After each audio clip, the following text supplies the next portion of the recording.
Okay. So this is a meeting of the Transportation Committee. My name is Vinny Petrilli. I'm the vice chair. Tony Plumba is the secretary. Our chair, Aaron Dushku, is not able to make it tonight, so I'll be running meetings. We have two items on the agenda. The first is an update on the Transportation Management Association. And then after we do that, we will continue our discussion on the town-wide transportation demand management policy. So I'd like to get started on... Just recognize Councilor. Councilor Feltner's here. And Councilor President Sedaris was here. I guess he'll be back.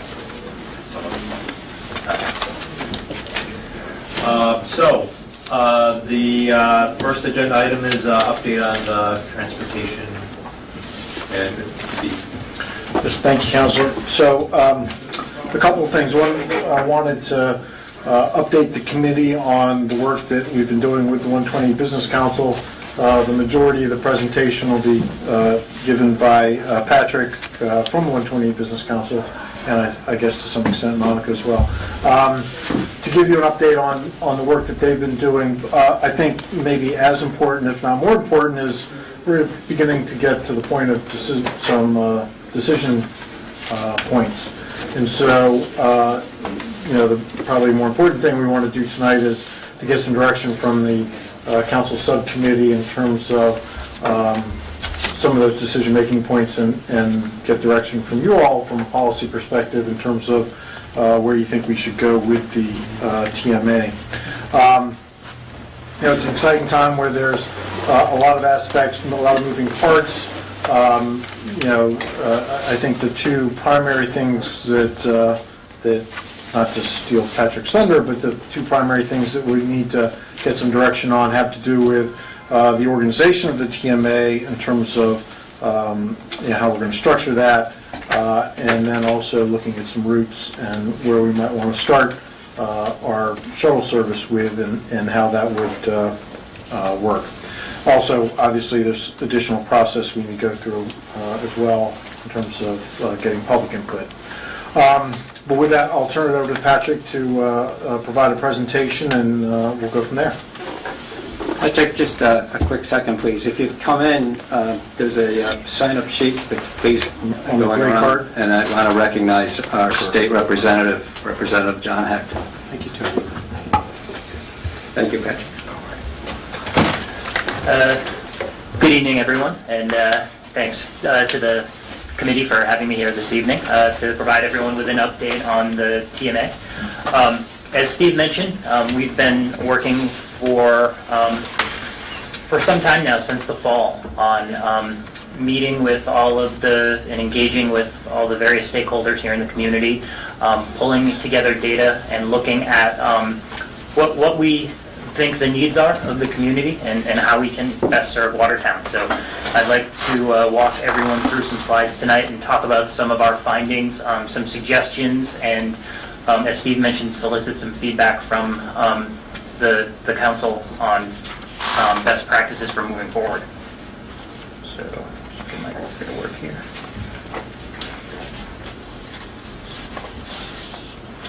So again, our agenda, just an update on tasks completed since February when I was last here before the ad hoc committee. Discussion of some of the project's priorities, discussion of options for structuring the TMA, some shuttle routes that the Business Council has identified in working with the Community Development and Planning Department, and some Q&A as well. So since we last got together back in February, the Business Council has collected survey data from over 1,000 commuters that work here in Watertown and commute to Watertown every day. We've also been able to take a look at home zip code data from almost 4,000 commuters that work here in Watertown to get a sense of where people are coming from. And really that information is going to help us identify which shuttle connections might make the most sense to mass transit. We've been meeting monthly with the Community Development and Planning Department staff. We've also looked into things like investigating options for using transit vehicle owned by the town. We've attended the Arsenal Street Corridor Project meeting. We have looked at how other towns fund other local transit programs. I know there was some interest a few months ago here in Watertown about the Crosstown Connect shuttle system that they operate in the Acton Maynard area, and we met with those the folks running that group to learn a little bit more about that, as well as the Lexpress, which is Lexington's inter-town transit service. I sat down with a lawyer with expertise in forming nonprofit organizations to learn more about the actual legal process one would go through to form a standalone new nonprofit organization. We launched a website with some information for Watertown commuters. We've worked on developing draft shuttle routes and maps, of which I will share with you this evening. And we've looked at a draft budget for TMA and shuttle operations, which we'll also review this evening. So I think a big question that we've been confronted with through this process is, what exactly does Watertown want?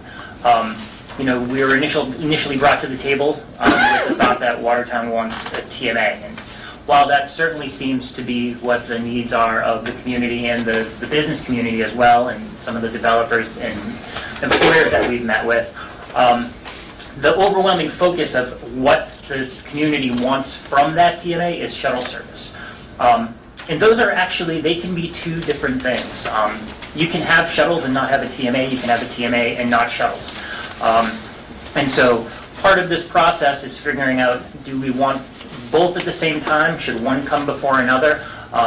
What does our budget look like? And maybe we need to prioritize one over the other initially in order to quickly implement the programs that are so desired.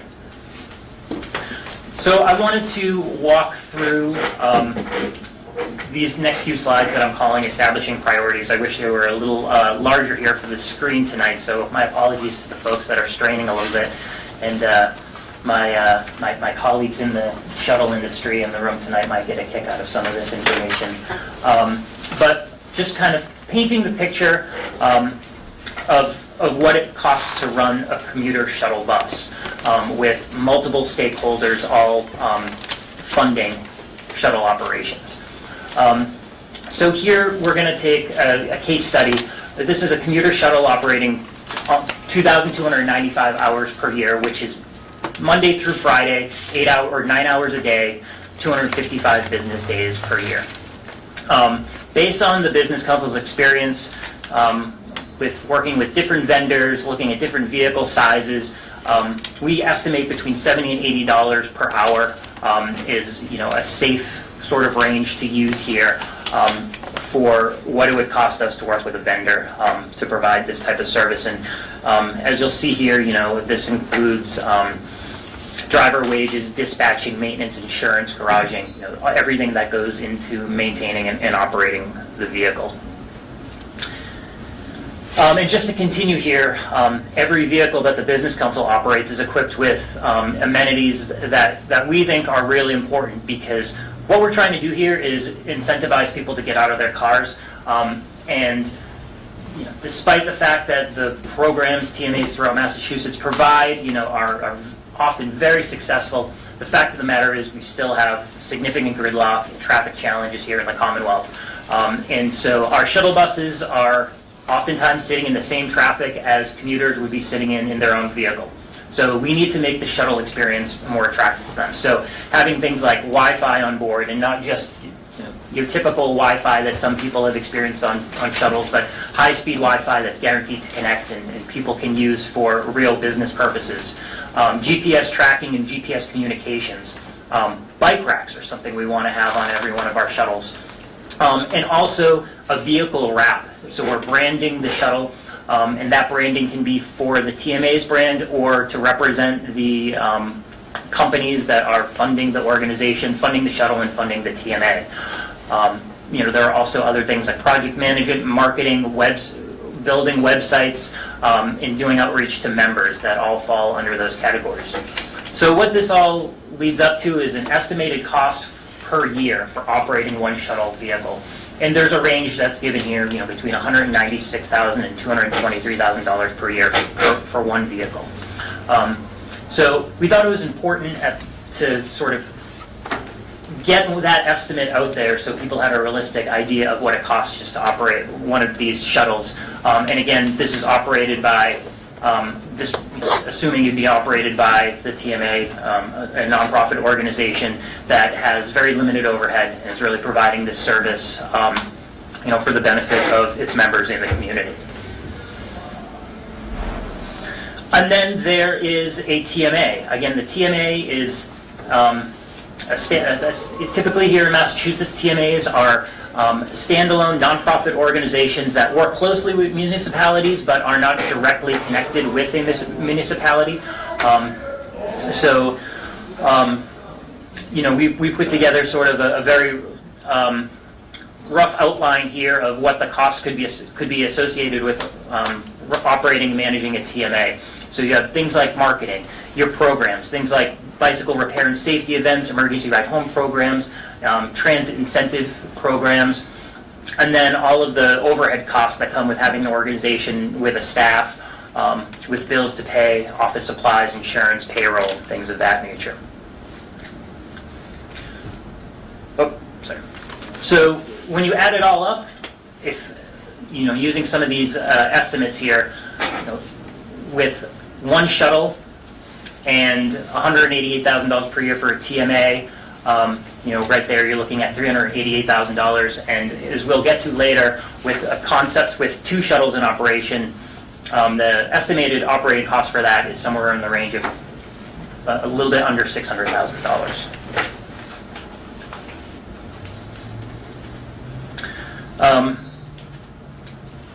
Would you like me to proceed through the entire presentation, or should we stop for questions as we're going? Because I know this is a lot of information.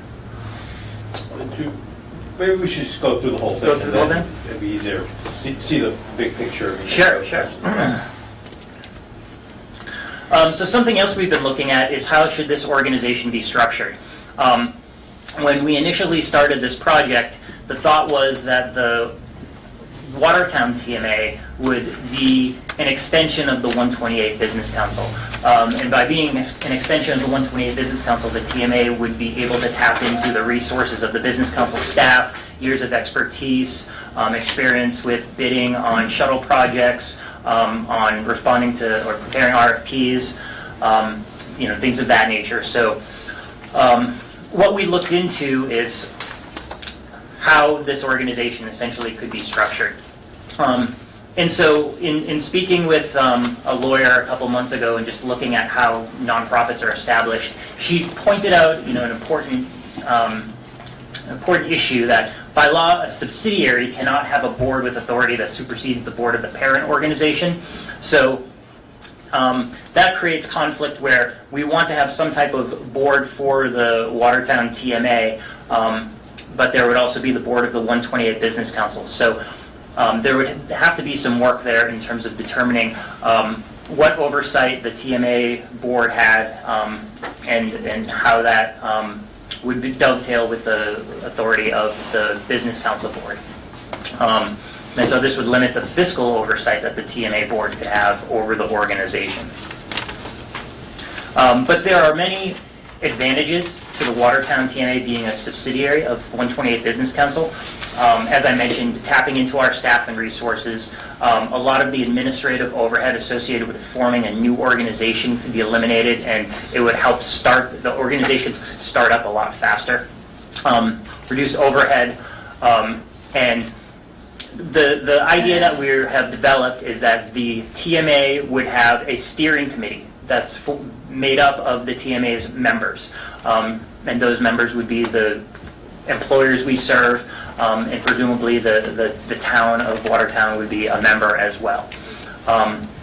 And each member would have one vote on this steering committee. The steering committee would meet to approve the annual work plan. They'd receive quarterly updates from the director of the TMA on the progress that the TMA is making, and the TMA would approve the TMA membership pricing structure as well. So forming an independent 501c nonprofit, the TMA would have complete autonomy from 128 Business Council, which is something some people perhaps would prefer. A board of directors could be established that would have complete control over the organization's mission and finance. However, the process for forming this organization would become more complicated, costly, and there would be the legal process of formation that would take longer. The TMA would not have that access to the 128 Business Council's resources, and would have to spend more of its funds on operating and overhead and legal fees. So now transitioning to a conversation about shuttles. Meeting with local employers, what we found overwhelmingly, especially in the Arsenal Street corridor, is that local employers want efficient shuttle service with a limited number of stops and short headways, ideally departures every 30 minutes from what we've identified as Harvard Square in the morning and then in the evening from their office. Excuse me, just for myself and others, can you just define short headways? Sure. Headway. How frequently departures are coming. Yeah. So based on the survey data that we've collected, conversations that we've had with employers, with representatives from some of the residential developments going up, what makes the most sense is a connection to Harvard Square, which I don't think is going to come as a surprise to many people, given its proximity to Watertown. The advantages of a connection to Harvard Square, during peak, the Red Line has departures and arrivals every 4 to 5 minutes, whereas connections to the commuter rail, the departures are much less frequent. The Red Line accounts for 22% of the MBTA's overall ridership, and 6 of the top 10 weekday rapid transit stations are on the Red Line. And then there's a list here of all the direct connections that one can make on the Red Line, including 97 bus routes. This was all confirmed by the zip code data that we were able to collect, looking at where people live, how they're commuting to Watertown.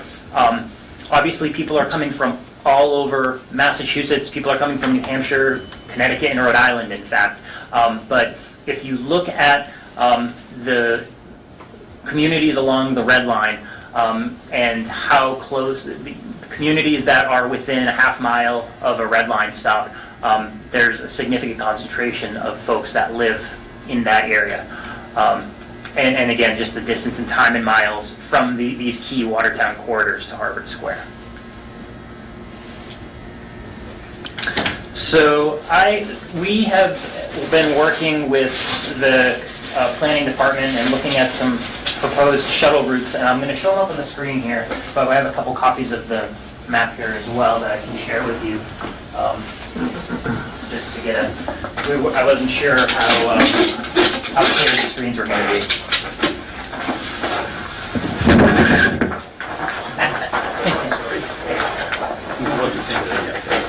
So this is a bit tough to see up here on the screen. I've got some more zoomed in shots that I will zoom into, but just this is the sort of the holistic view here.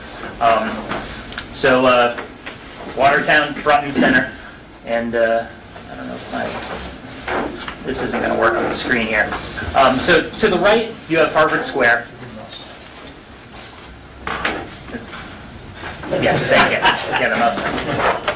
So right here is Harvard Square, and the route we've devised would come up, cut down.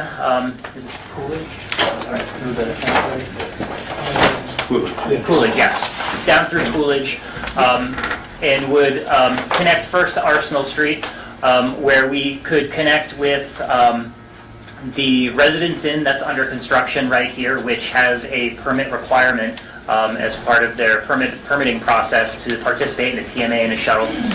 We have the new Links development right here on Arsenal Street, and there are some other commercial developments. Alexandria Properties has a pretty significant property right here as well that could potentially be served and really would add no time to the length of the shuttle because it's on the same driveway. Here we have the Arsenal, and while none of these shuttle stops are set in stone, we've had initial discussions with Athena Health, and we're hoping that this participation in TMA is something that they are interested in, so we added them in here. They're such a large employer and a large part of the community that we wanted to make sure they were included as well.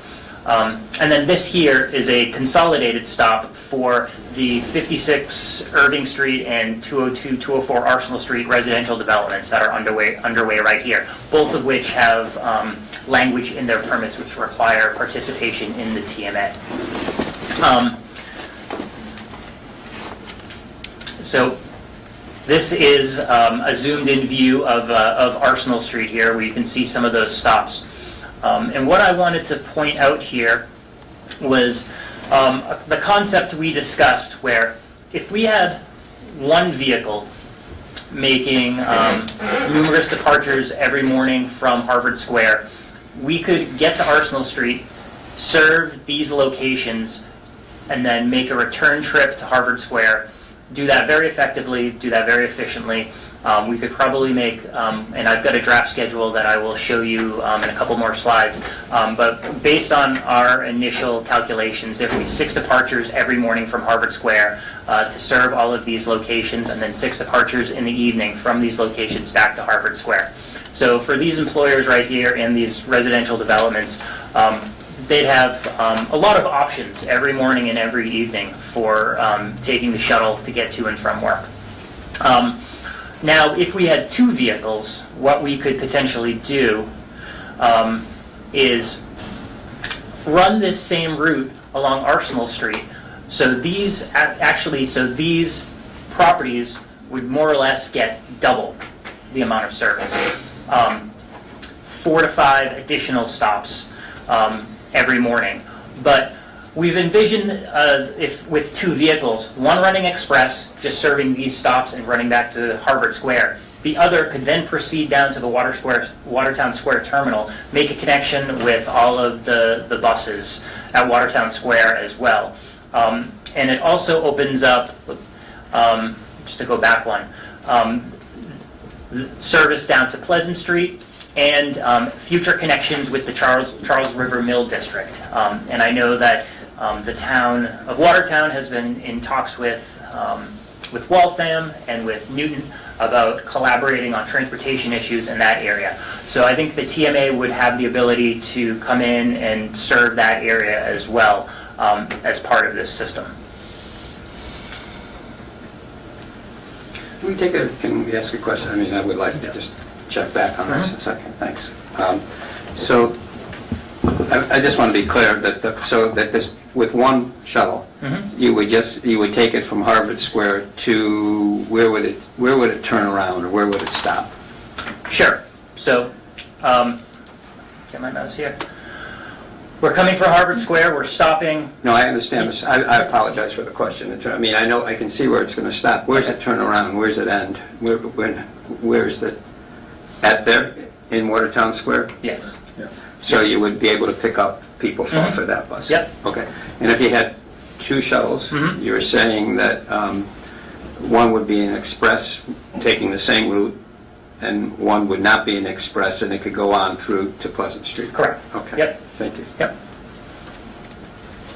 If I could just also add, so you got this, the vehicle number 2 route, the orange line, it shows it going through Newton instead of Pleasant Street.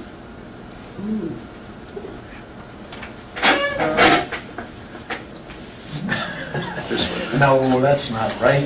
The typo. That's a typo. Well, How did that happen, Patrick? My apologies. so No, the, it was meant to be on the Pleasant Street corridor. okay, not crossing the river Bridge No, Street. no, Pleasant Street corridor. Because that's what it shows. Yep. Right. Okay. Nice. So the intention is one of them would serve Pleasant Street, Yes. and then it looks like it goes as far as Remington Place. Is that just, does it terminate at Watertown Square? Does it go on from Watertown Square on to, what would be the 2 ends of Route 2? It would be, the last stop would be the Bell, the Watertown Bell. They've expressed some interest in Okay. participating in the shuttle. So the Bell and the Repton Mhm. have a cut-through road, so we could probably try to develop a consolidated stop right there on Pleasant Street for those folks. But what we've tried to do is look at where there's dense pockets of development along Pleasant Street, as well as where there have been some of these developments that have expressed interest either to the Business Council or to the Planning Department in the past about participating in a shuttle in the TMA. So those stops have been identified along Pleasant Street. And the Bell is a development I've spoken with in the last couple of months, and they were interested in participating in the TMA. They wanted, obviously, to see what the shuttle routes would look like. But that would be the last stop that would be the last stop before turning around and going back through Watertown Square to Harvard Square. I think some of the advantages of that route are, what we found is that there's a solid number of folks that live and work in Watertown. So that Pleasant Street shuttle really has the opportunity to collect some of those residents and get them over to the Arsenal Street corridor, where many are employed. And also it's got cutting back through the square, so they're able to connect to the bus lines there as well. Yeah, because I think that's the important. When you did the data about the employers and where they work, so one of the questions is everybody who's living on Pleasant Street, if you're living in Pleasant Street and you're working at Athena Health, are those people driving because there's really no existing mass transit to get them there? So do we know how many people, based on the data you collected from employers? I don't know. So for the data that we collect from employers, we're able to collect their home zip code, but asking for their street address, in the past we found that people don't want to answer that. They find that a bit invasive. So we've had difficulty getting actual street addresses from folks. We stop at zip code. Okay, because that could be maybe, something that Athena Health would be interested in, surveying their employees. We don't need to know their exact address, but if you live in the Pleasant Street corridor, Right. Is a destination, could that be a service to the employees who work at Athena Health to get them to go to work more efficiently, without having to drive a car?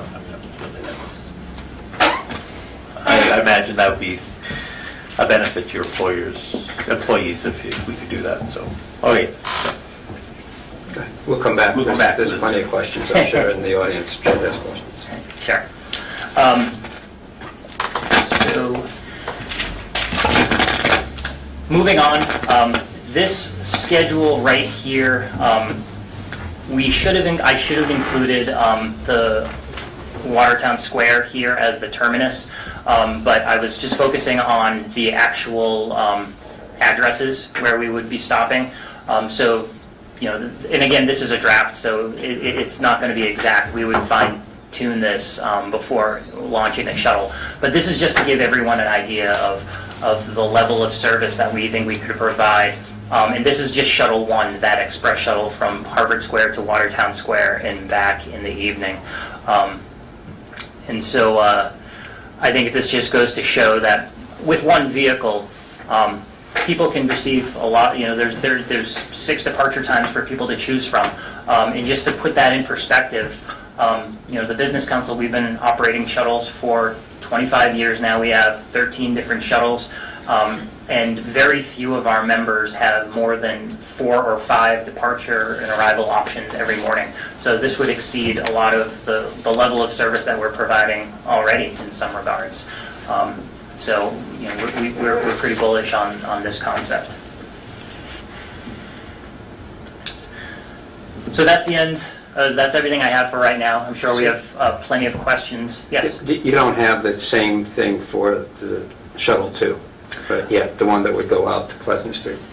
I've started looking at the numbers on that, and what I could estimate is instead of 6 departure times, it would be closer to 4 to 5, just because it would take a lot more time to make it all the way down Pleasant Street and back.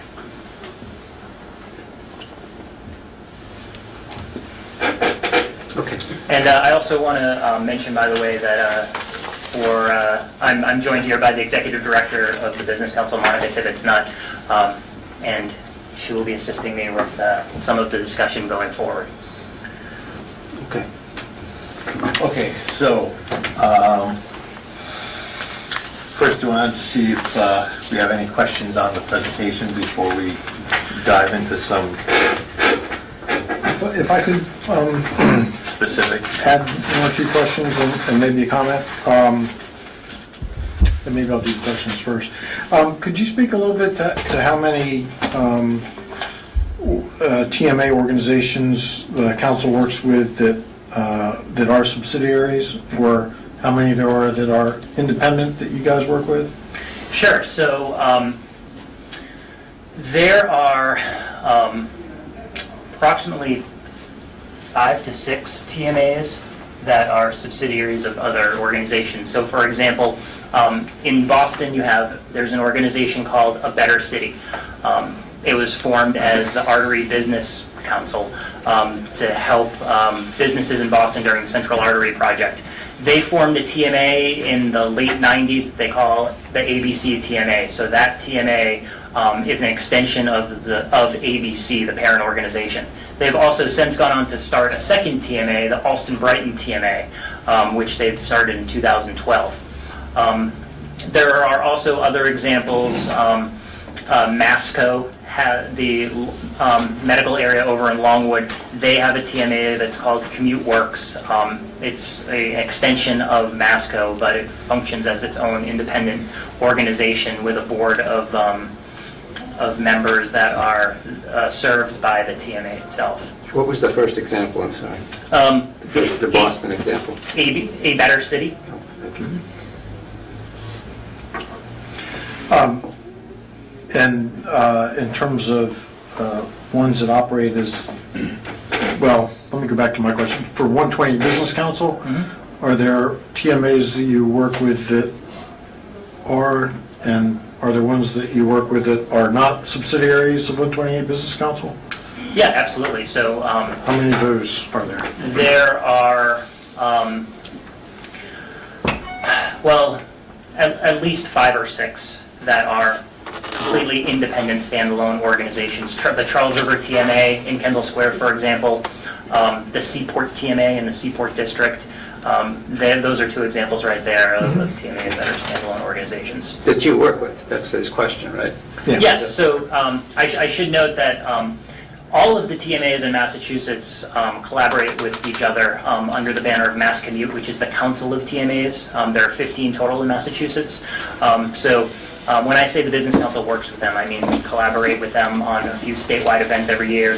We meet with them every other month. There's a lot of information sharing, things of that nature. And how many would you say there are that are subsidiaries of the 120 Council? 0. 0. So we would be the first. Yes. Okay.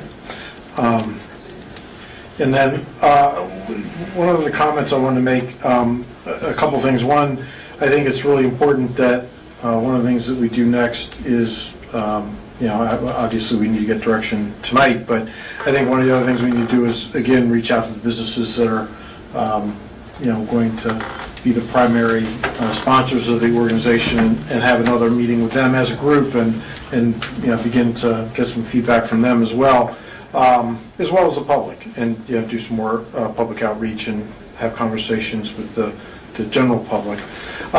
The other thing I wanted to mention is one of the things that we thought was important as we looked at routes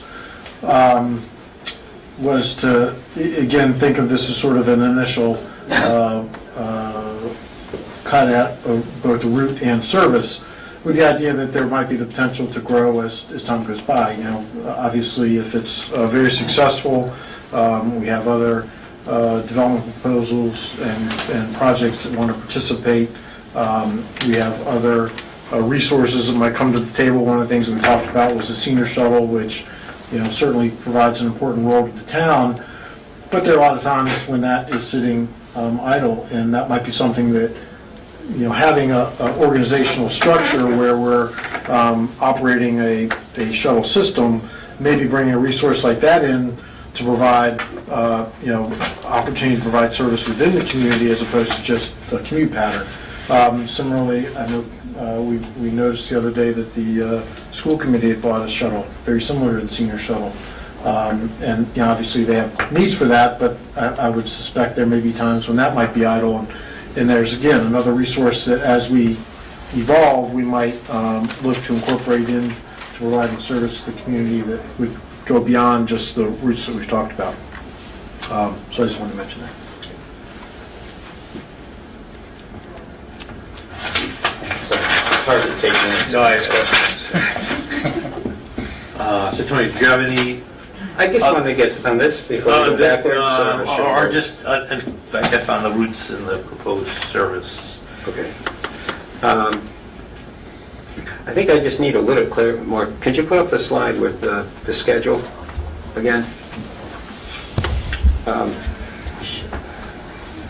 So if somebody the shuttle leaves at 6:45, it somehow would eventually get into Watertown to the barn, and those buses there somewhere around 7:30, right, or 7:35 or 7:25, right? Because that's the end of it. So for this one right here, I mean, at that 6:45 a.m. departure time when traffic's really light, getting to the square could, that would probably take us somewhere around 7:10 or so. And then back to Harvard Square, I have 7:18 there. It might be a couple minutes more than that. And as you see, as the morning progresses through the schedule, the amount of time it takes a bit longer. And we factor in traffic and other delays. Actually, a lot of the timing that's used here is pulled directly from data that Waze makes available, where you can look at the time it takes to make a trip from point A to point B at different times in the morning on different days of the week.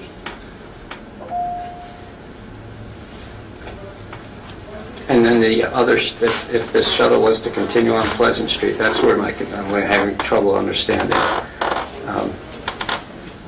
So if there was a shuttle 2, it would do the same route up to a certain point, and then it would head down Pleasant Street. The big difference being it would skip most of the stops. So it would go from Harvard Square Straight down to Pleasant Street, basically. I see. Okay. But That makes sense. It could. I mean, there's some flexibility there. The shuttle could also serve Arsenal Street, could duplicate that service. If there's enough ridership and enough demand, we'd have that flexibility versus driving right by Arsenal Street with an empty vehicle. But that would be something that would be finalized when we have the actual membership locked in, and we know who we're serving, how many employees they have, and we determine how many riders we can anticipate from those employers and from those residential developments. So I understand Steve's point about, and I know a number of people are interested in seeing how the shuttle might eventually, if not sooner than later, hopefully serve other people in the community. Besides, because this is primarily looking at employers and large residential developers. So if I'm living at the Muse and I want to go shopping at the Arsenal, I might be able to pick this shuttle up. But so that the only non-employee residents who might take advantage of this are folks who are on this route. Is that right? That's correct. We would certainly be able to look at the idea of a area along each route where we could stop and make a public stop where people could use the shuttle. But I think we have to be very mindful of not adding too many stops to the route, because it's going to make it take too long, and it's going to disincentivize use of the shuttle for those that are funding it. So I've been given, I forgot, I should have printed it out, I apologize, but a constituent resident sent to a couple, maybe others too, but I sent it to a number of us, I believe, which had actually a route that ended up going from the top of Mount Auburn Street, where School Street intersects, and down into School Street. And then he had another one further down. I believe it started up on the corner of Orchard and, not Orchard, well, could have been Orchard and Common Street. And then it ended up back down on Mount Augur, but not back down on Ursula. So they had a little north-south instead of east-west. You haven't looked into any of those possibilities yet? Well, we've looked at a lot of options, but to echo a point Steve made earlier, with this first shuttle, we would really want to make sure that it's successful because it's going to lay the groundwork for future growth.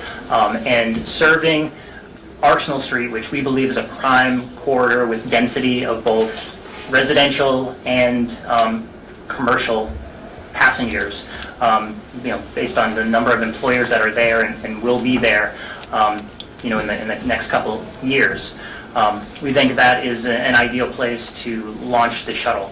Furthermore, the shuttle is primarily going to be funded by the employers and residential developments in town here. And making any type of north-south route that is going to double the amount of time it takes for each trip out of Harvard Square. If we could only get 3 trips every morning versus 6 because the route is making more deviations, then we feel that it could discourage people from using the shuttle because there aren't as many options, and it's also not going to provide the level of service that the funders are going to be expecting.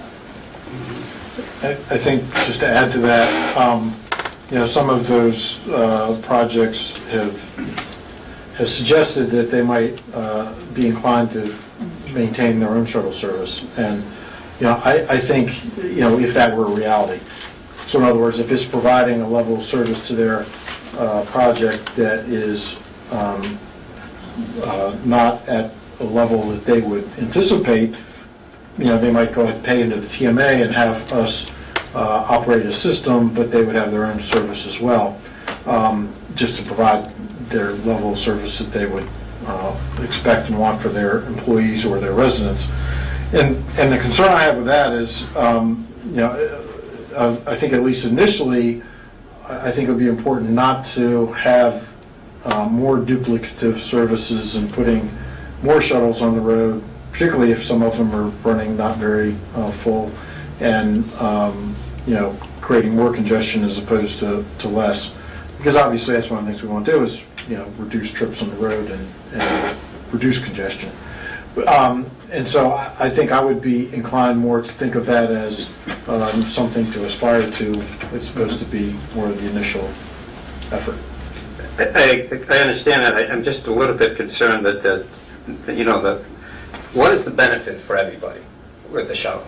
The benefit for everybody, suppose it should be the reduction in congestion, and then reduction in congestion in a particular part. But and if you don't use that particular area, then you're not going to have much benefit. So you think about what other benefits. So who else benefits from the shuttle? Well, the employers and the residents on the route benefit, right?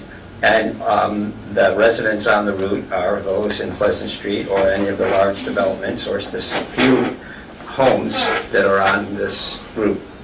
But the rest of us seem to be like the third benefit, if we have any benefits at all. So that anybody who doesn't live on this route or who doesn't travel this route, A, doesn't really get the benefit of less congestion, and B, doesn't get the benefit of moving up, not using their car.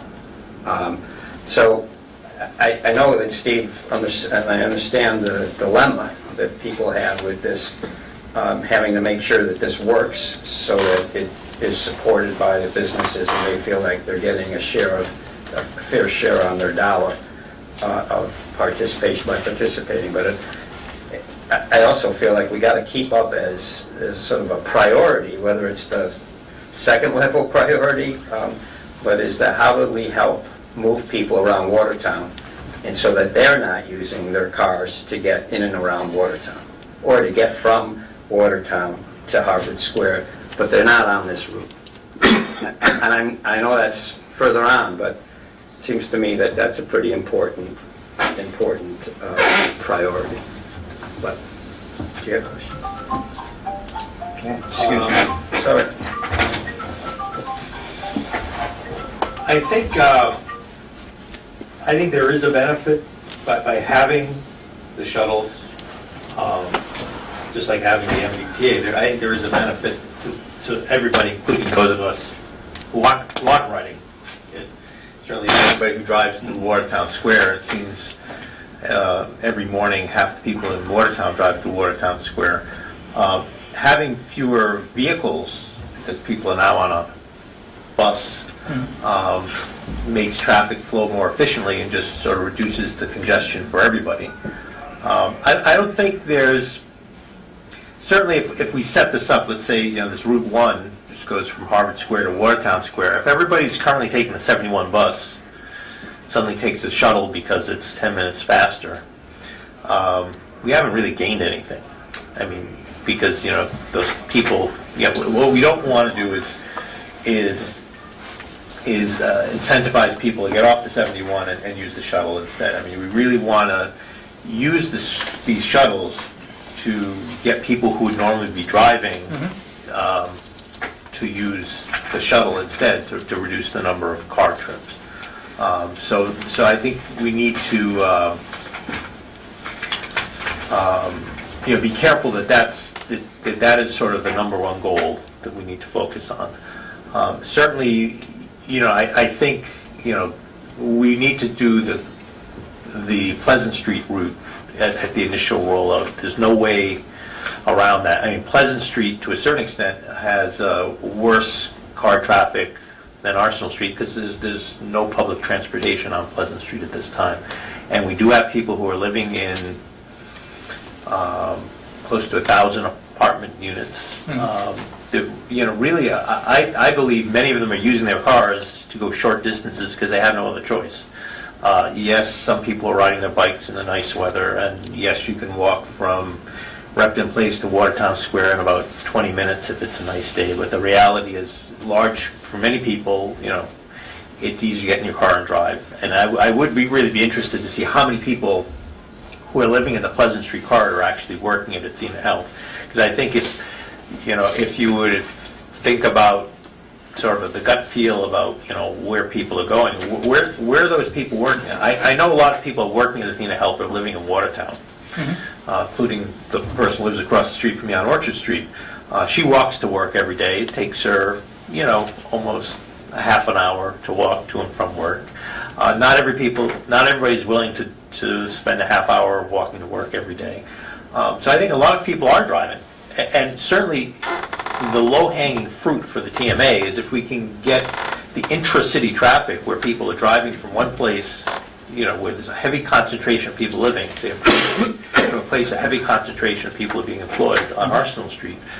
That's the low-hanging fruit that I think we should aim for in this phase 1 rollout of the TMA, because that's going to make the biggest impact for residents, and it's going to, who are taking the shuttle, and it's going to make the biggest amount of impact for people who aren't taking the shuttle but have to drive through either Pleasant Street, Arsenal Street, or through the square where those two roads meet. So I think, to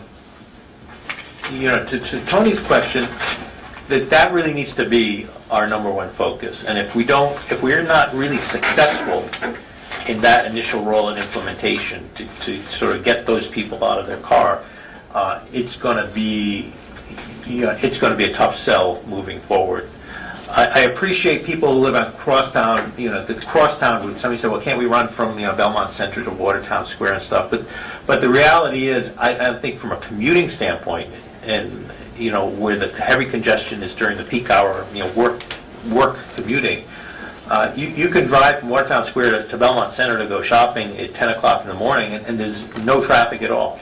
And certainly if people want to drive their cars to do that, they're driving their cars, and that's a choice. But that really doesn't affect the kind of congestion, the peak hour congestion through Watertown Square, which is, I think, the focus that we need to do this. That's why, in a perfect world, we'd have shuttles running 24 hours a day everywhere in town. You would never need to own a car, but 25 years from now, maybe that'll be true. But we need to focus on what we can accomplish this year to alleviate some congestion right now. Right. So, And I guess we're all, I just want to sort of confirmation that really is our initial goal, that we're really going to focus on that first to show some success to the public. Absolutely. Do you want to open up some questions from the public? First, let's recognize, I'm sorry, we didn't recognize Councilor Falkoff is here. So Jonathan Bach, yeah. Thanks. I have a lot of questions, and I could either just ask them all in a series or wait for other people to ask, before I ask myself. Why don't you ask them all, and we'll try to keep them. Okay. So first of all, about data collection, I very much appreciate how this is, trying to be data-driven with the sensitivity to the primary funders. Were you able to collect data from the existing large residential developments or just from the employers? We had success with only one of the large residential developments. We spoke with and met with and actually created surveys for several of those large developments at their request, but only one actually followed through with a wide-scale distribution of the survey to their tenants. So who was that? That was the Bell. Thank you. And that's something we could continue to work on. Yes, yep. Well, and so is it a concern that you're capturing the commuters who are coming to Watertown as employees, but not the commuters who are residents who are either commuting within Watertown or commuting out of Watertown to be where they're employed elsewhere? I mean, is that a problem in putting together, preferred routes? Well, one of the assumptions that we've made, and I'm certainly open to feedback on this, but was that the probability is pretty good that folks living in those large developments on the Pleasant Street corridor, if they're working in Watertown, chances are they're probably working somewhere in the Arsenal Street area or maybe Tufts over on Mount Auburn Street. So having this shuttle serve having a shuttle in both corridors is going to provide that service that is going to get them to work and get them out of their car. We don't have the data at this time to back it up, but we've certainly made efforts to try to get it. But I think the other aspect of that is an awful lot of the residents in Watertown that are commuting, would be served by getting to the Harvard Square. So, the reason the 71 bus is so crowded is there are a lot of people going that direction. So it would serve both directions. It would serve commuters, at least from the Pleasant Street and Arsenal Street corridors, and, the distances people would be willing to walk to that corridor and get them to Harvard Square, which there, clearly be a significant number of. And we also talked about Watertown Square being a very crucial piece because there's a lot of people that commute to Express Boston, bus. and the express buses are heavily used. So I know it's not a normal shuttle transition to go from a shuttle to a bus, but those buses are a little different than your normal bus. So if you're regularly going a certain route and all of a sudden you have a connection, it's creating a lot of different options. And just to back that up, we recently did a survey of our shuttle that we operate in Waltham Center that connects Waltham Center with a number of large office parks up around the Cambridge Reservoir in Waltham. And what we found was that hardly anybody's taking the commuter rail to get to Waltham Center. They're all using the express buses that come to Waltham Center. So that recent study that we did certainly backs up that point.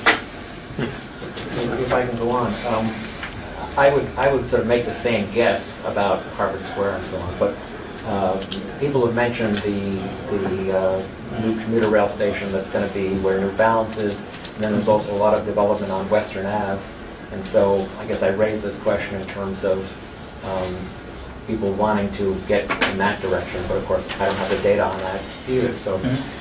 Sure. Just another question, in terms of the projected cost for a TMA with overhead and shuttle.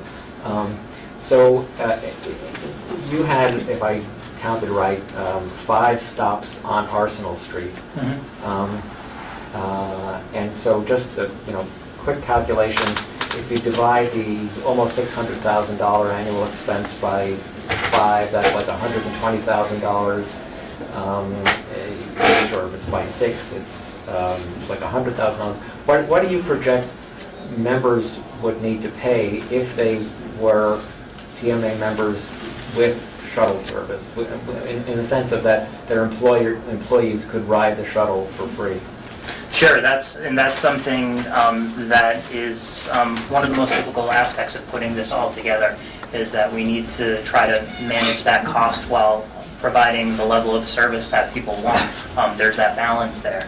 I'd say that we are hoping to continue to recruit, to have conversations with some of the companies here in Watertown and recruit new members to continue to drive down that cost, so it's not just 6 companies or residential developments carrying that burden. The ones we've focused on are ones that have expressed some interest, are large employers or have that permit requirement in their permit. But that's something that Steve and I have talked about quite a bit and will continue to focus on is again, trying to find more members, even members that perhaps aren't members of the shuttle, but are members of the TMA, and taking advantage of the other services that the TMA provide in order to spread out that cost. I believe that there's been some discussion too about the town being a member of the TMA as well. Yeah, I think particularly if we're going to make it available to the general public, which is everyone's desire, then, obviously the town has to contribute as well.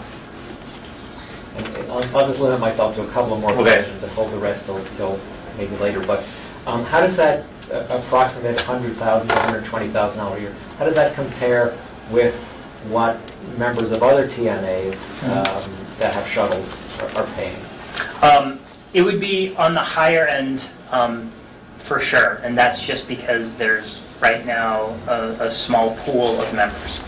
Is it on the higher end, like, way outside the pale, or? I mean, I would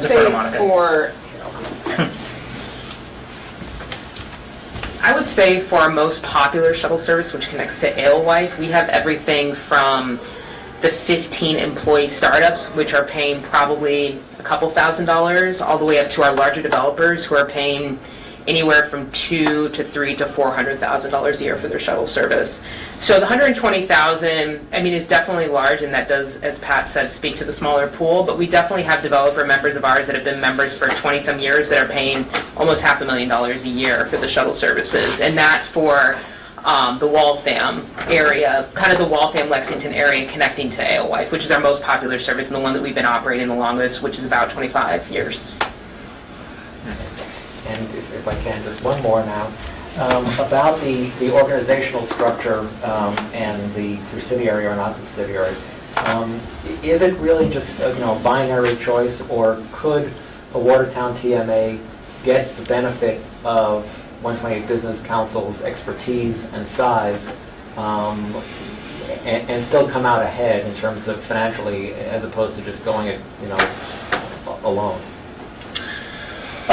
As I outlined, there are advantages and disadvantages to either approach.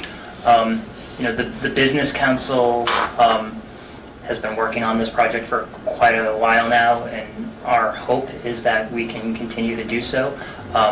We've focused a lot of energy on bringing Watertown in as a part of the 128 Business Council, and we think we can do it with faster and certainly with as much transparency and input from the members as possible. Everything from budgets to the cost of operations for shuttles, that's all transparent to our members. It is now at the Business Council. Any one of our members can sort of probably call us up and take a look at our books if they chose to. So we think that while there are some limitations with the fact that we do have a board of directors of the 128 Business Council that by right would have some oversight over the organization, we still think that this subsidiary would have its own level of autonomy as an organization. I'll leave it at that for now. Okay. Thank you. And Susan. Hi. So if you could put back the slide about the timetable. So the stops are just in one direction. So if I live at Gateway and work at Lynx, I can take the shuttle on a rainy day without going to Harvard Square first. Where's? Oh, Gateway meaning, what do you call it, Irving Arsenal, the Irving Street, that new housing project development at Arsenal, at Irving Street. And I can see why you don't have the data, because no one Okay. lives there yet. It's Right. built. So we're stopping in place. Yep, it's not built. That is sort of a quirk of how the route's set up right now, but certainly we're not going to drive right by someone's workplace in that situation and make them go to Harvard Square. So we would be able to make So accommodations if I say it's if that's the raining, please case. take me to. Even if it's not raining, we would figure that one out for sure. I broke my ankle. So there would be stops going both ways, though. So it But would, you wouldn't necessarily stop at them. That's what's not clear. well, no, you would. So That's not clear. it would start at Harvard Square and make those stops through the Arsenal corridor to Watertown Square, then make those stops going back to Harvard That's Square. not what he's showing. Yeah, that's actually, yeah, I would have to agree with Susan. Yeah. It's showing it should, this actually doesn't show go to Watertown Square, but it goes. You were planning on expressing it back, or were you planning on running it? Right, so the plan was to express it back to Harvard Square, but with those residential developments that we're picking up at the end and with with Watertown Square, what we would do there is what the Business Council does now is as people board the shuttle, we would determine where they're going. If they're going to one of the links or they're going to Athena Health, the shuttle would make a stop there on the way back. But if no one was going there on the way back, then we wouldn't stop. That's what the Business Council does now in the morning. We don't make stops unless people are specifically going there in order to expedite the schedule. That is sensible. I have one other question, which is, the Lynx stop 2 looks like it's going to, as you quickly said it, it seemed like you said, well, this isn't going to be a big delay because, and I'm like, well, it is to go in there to Lynx and to come back out again. So I'd be impatient getting to my job at Athena if I had to go all the way into Lynx and back out. Did I misunderstand what you said? That's an example of something that we would figure out as we're onboarding members. Okay. So, for example, that scenario right there, you're right, it would be ideal to drop off on Arsenal Street, and those people would walk up the hill. If the Boylston group that owns that development is adamant that they want door-to-door service right there, then we'd have to look at going up the hill. But on the other hand, if nobody had got in at Harvard Square Mhm. who was going to Lynx, you wouldn't necessarily do that. Correct. Okay, that's good. Okay, to John Hecht. Thank you.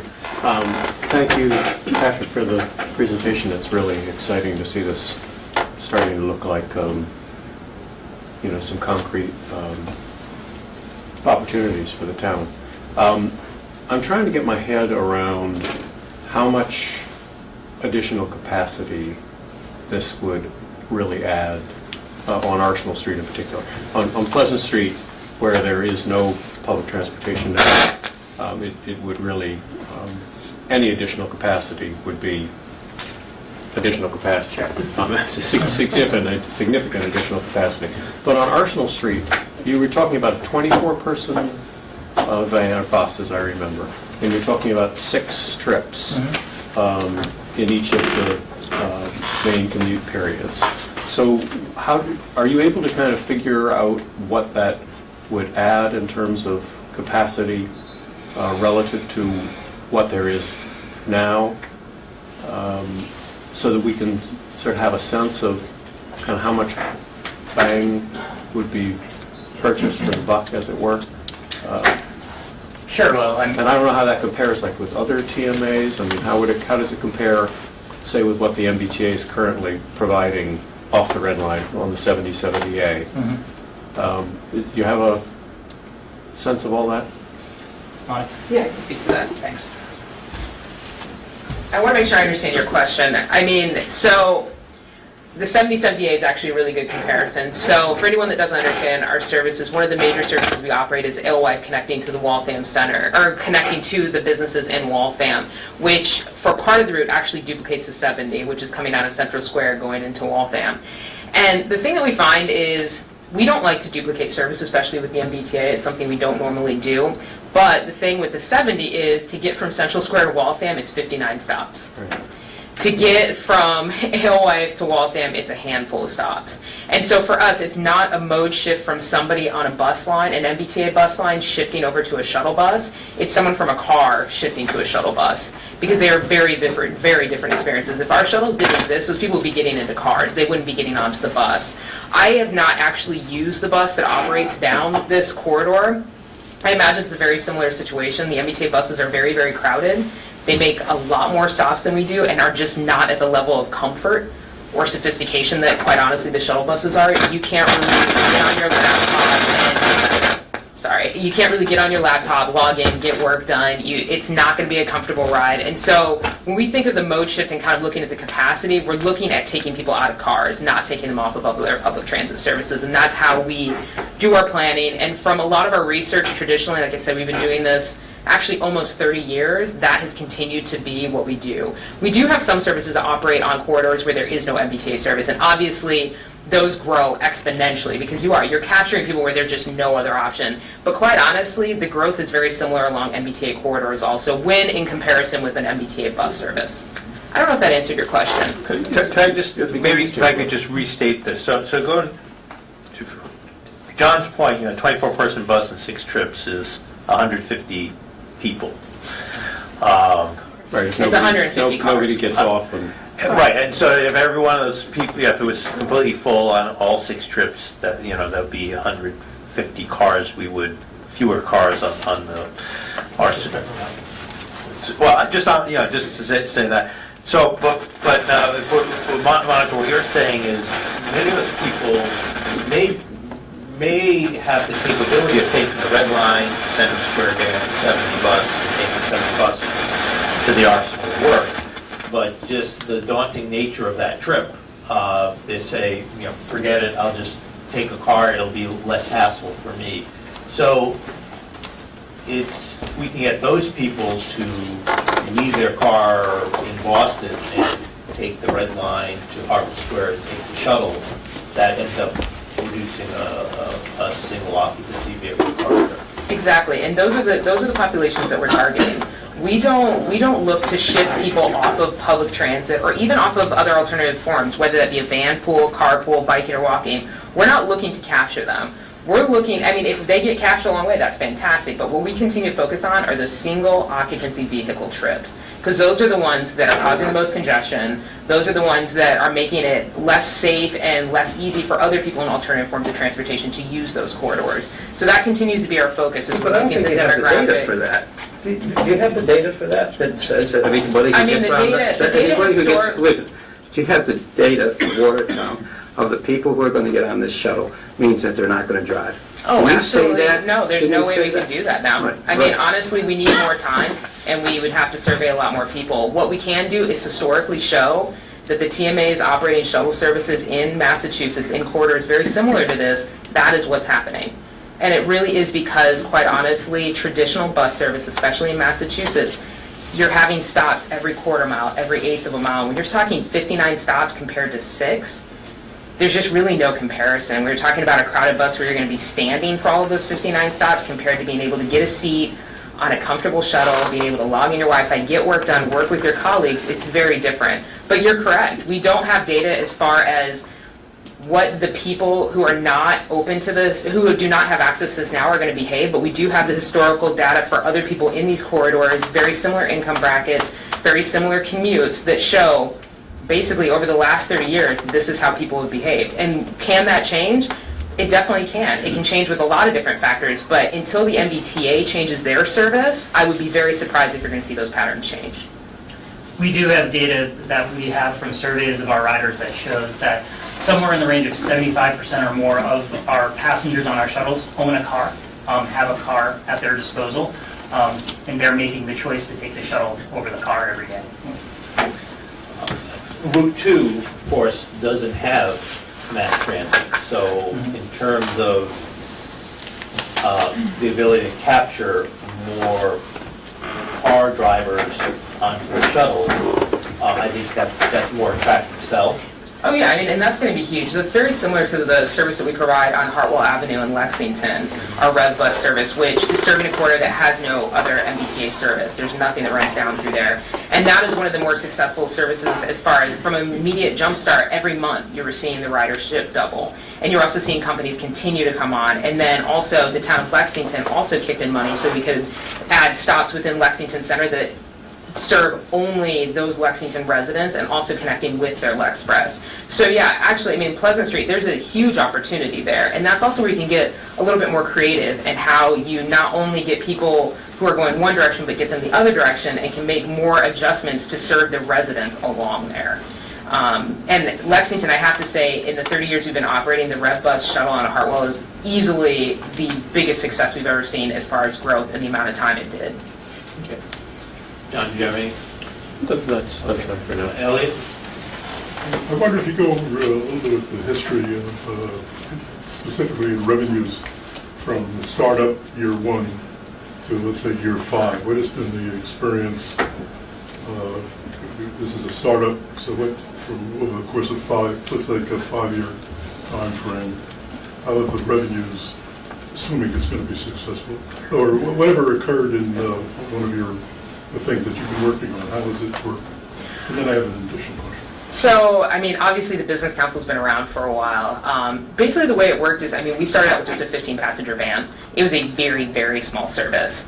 And it was really only serving, connecting with Cambridge and connecting out to what was at that time the Polaroid site.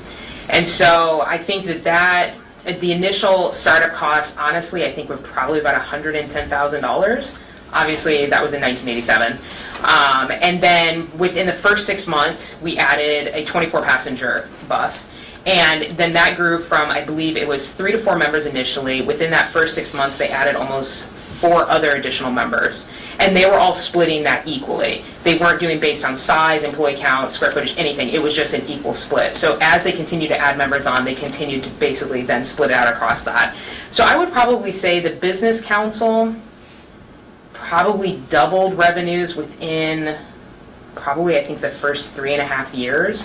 It's probably not, I'm not sure that that's a great comparison just because of the area then, and the MBTA service was really, really bad out there. I would say for something like this, I mean, it really depends, just because it really depends on the development, because we're not talking about people whose developments are already there.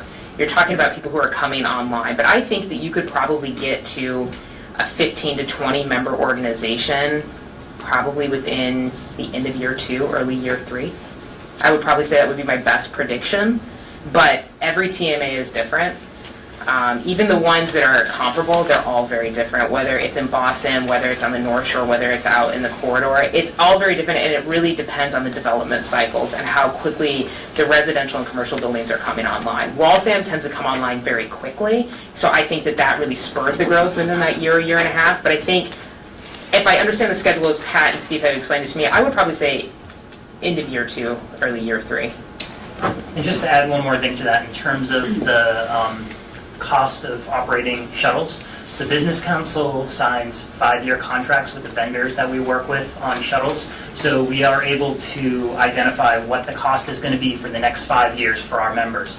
And over each year, there's typically a 3% CPI increase that's passed along, but other than that, it's very predictable, which our members appreciate. As long as the service stays at the same capacity. If you obviously add additional time, additional hours, or additional vehicles, that cost will go up. But in a predictable manner, you will have a good understanding of what you're looking at a 5-year period. Okay, any other questions? Mark, you had a question. Mark? Just to follow back to the ridership numbers, I just wanted to get an idea in my head. If you're carrying 120 to 150 commuters with Route 1, say, a day, and if you actually added on Route 2 and if it were only commuters, it would be another, you'd have a total of like 300 riders per day, which would be like total maximum. Mm-hmm. And that would mean $2,000 a commuter a year roughly, right? We haven't done that math on that. But you said around 600,000 for the whole, for 2 shuttles for the year with 300 riders, that'd be 2,000. I get the decimal point in the right place, right? 2,000 a person? Yeah, I mean roughly, and that's for the full organization. That's for the. But that's what a member would have to carry. I mean, that's if members would have to share $2,000 a person. So if everything were spread totally, perfectly equally, I'd pay $2,000 for every employee that rode the bus. Is that comparable to a T-Pass, or like what? Is that reasonable? I have no idea. I'm just curious about what that turns out to look like. I mean, I don't know what. I guess it The depends on T where is you live. substantially subsidized, so that's not an accurate. Yeah, I mean the T is always going to be cheaper than us. Right. Always. So what's a year-long T-Pass? I'm just trying to $50 understand what it would look like to an combo. employee. Does it need something? Yeah, I think it's like So when the link fares pass? go up, it'll Yeah. be like $80 or $90 a month. For a So like T-Pass. $1,000 a year. But looking at it in a different way, some MBTA buses, and Monica certainly knows this better Well, than the I do. express routes are significantly more expensive than that. But some MBTA buses, the actual cost of the MBTA can sometimes be $20 per I'm ride. not trying to, I'm not quibbling at all with the Mhm. price of the enterprise, and I'm just wondering what it looks like to an employer to, when, assuming they have to pay that kind of bill, whether that's actually attractive or not. I mean, when we deal with the employees and the employers that get the bills, and like I said, some of them get $400,000 bills, the way they honestly look at it is they look at it per square footage. Especially the ones getting those bills, a lot of them are developers. They're looking at it per square foot. And when they look at it that way, it's cents. It's not thousands, it's not even a dollar, it's really cents per square foot. And the way they look at it is this is about attraction and retention of employees. They look at it the same way that you do building a cafeteria or building and giving free gym membership. It's another amenity that they sell to tenants to be able to get the kind of talent that they want to. And that has continued to be the way that a lot of our members have looked at it. I think the only ones that start to look at it more on the actual rider basis are some of the smaller companies. And like I said, at that point, they're paying a couple $1,000s as opposed to a six-figure bill at the end of the year. This is slightly different because you're really starting from scratch. And if you're starting with that smaller pool, but if you're talking apartment complex or developer, it really is. It's cents on the square foot to actually be able to get the kind of employees they want to. So how do you, is that the way you would charge the members, by square foot or by projected employee ridership? We don't do projected employee ridership. You're either charged by square foot or you're charged by the amount of employees at a site. Because there's no way for us to go, if we did it by actual people using the shuttle, we would have to wait till the end of the year and then go back and bill them. Right. Yeah, which, I mean, a lot of them would Which would probably discourage like. them from actually having people ride it also. Exactly. So no, we've done both. And it really depends. And the price point is different depending on whether you're a developer member doing a site or whether you're just one company or whether you're a community or whether you're a residential complex. And those are all the kinds of things that as you form the TMA, you really decide. And they're all very unique to different TMAs and some of them doing differently, but for the most part, it's usually either square footage or employee count or a mix of both. We actually surveyed the other Massachusetts TMAs to figure out what method they use, and it was split down the middle, 50-50, half use square footage, half use employee count, and for residential developments, resident count. Great, thanks. And I didn't mean to doubt the expense at all, I just was... No, I mean, you're doing the math, that that quite honestly, people always do. I mean, it's what I do when we look at some services, I'm like, well, that does seem kind of expensive when you get down to the actual user in the seat. It gives you a lot of sympathy for the T. Yes, because when they start running their numbers, it's significantly higher than that. Yes, I imagine. May I make a statement before? Yeah. Yeah, let me just say that this is not a conclusion, but as I hear this unfolding, it almost makes me feel like Watertown is really not necessary. That the town of Watertown is not necessary for this to take place. That the business council can start a shuttle or a TMA. Let's begin by saying that I always thought that we're talking about a TMA, that one of its major components is a shuttle, but we're talking about a TMA. And that in many ways, Watertown is not necessary for this process, is what I'm getting out of it. you have picked a demographic of people who work on this line, people who you feel that work at Athena, or are going to work at Boylston Properties, or going to work at Lynx, or going to rent or stay at the Marriott residence. And maybe you have some employee residents down here, about 650 of the 2 units. But it feels like Watertown is not necessary for this. You could develop those relationships with each of these employers. You could put a price point on what it would cost for them to participate. And what we get out of it as a community is a less congested, and I'm not sure it would be, a less congested Watertown Square. I don't agree with Councilor Picciarelli on that. And finally get some service to folks on Pleasant Street. And again, the number of folks that you could get to on Pleasant Street doesn't seem to be a lot of people who could take advantage of it. So in some ways, I'm still feeling that there is not enough in this proposal, in this presentation or in this proposal, that benefits the residents of Watertown. We had talked about what it would cost even for a resident to jump on the shuttle. Now, if the lack of congestion would be the lack of congestion around Arsenal Street and around Pleasant Street, very important. But again, the benefit to the community at large doesn't seem to be very high. And I think there are other people in our community who are not in the demographic that you're looking at, who don't need a laptop on their lap as they're going to work, who might want to just get from one place to the next place internally without using public transportation like at Pleasant Street. So let me just say that this is a bit, I don't want to say it's disappointing, but it feels like we have moved from earlier discussions about what this shuttle could do for Watertown to a discussion about what this shuttle could do for the demographic that works at Athena Health, or at the Arsenal when it gets redeveloped, or at the Lynx, or who takes and lives or has a room at the Marriott. And I'm hoping that as this unfolds, there is a greater consideration for the residents of Watertown. Now, turning that around, and I could simply say, well, if all the folks who live up and around here, who commute into Boston on the 70, on the 71 or the 73 into Harvard Square, well, they could get off of that and they could walk down School Street and jump on the shuttle. And maybe that's what we would encourage people to do, because that would be less cars, less people on the buses, and that would open up the buses to be more comfortable and maybe be able to accommodate more people.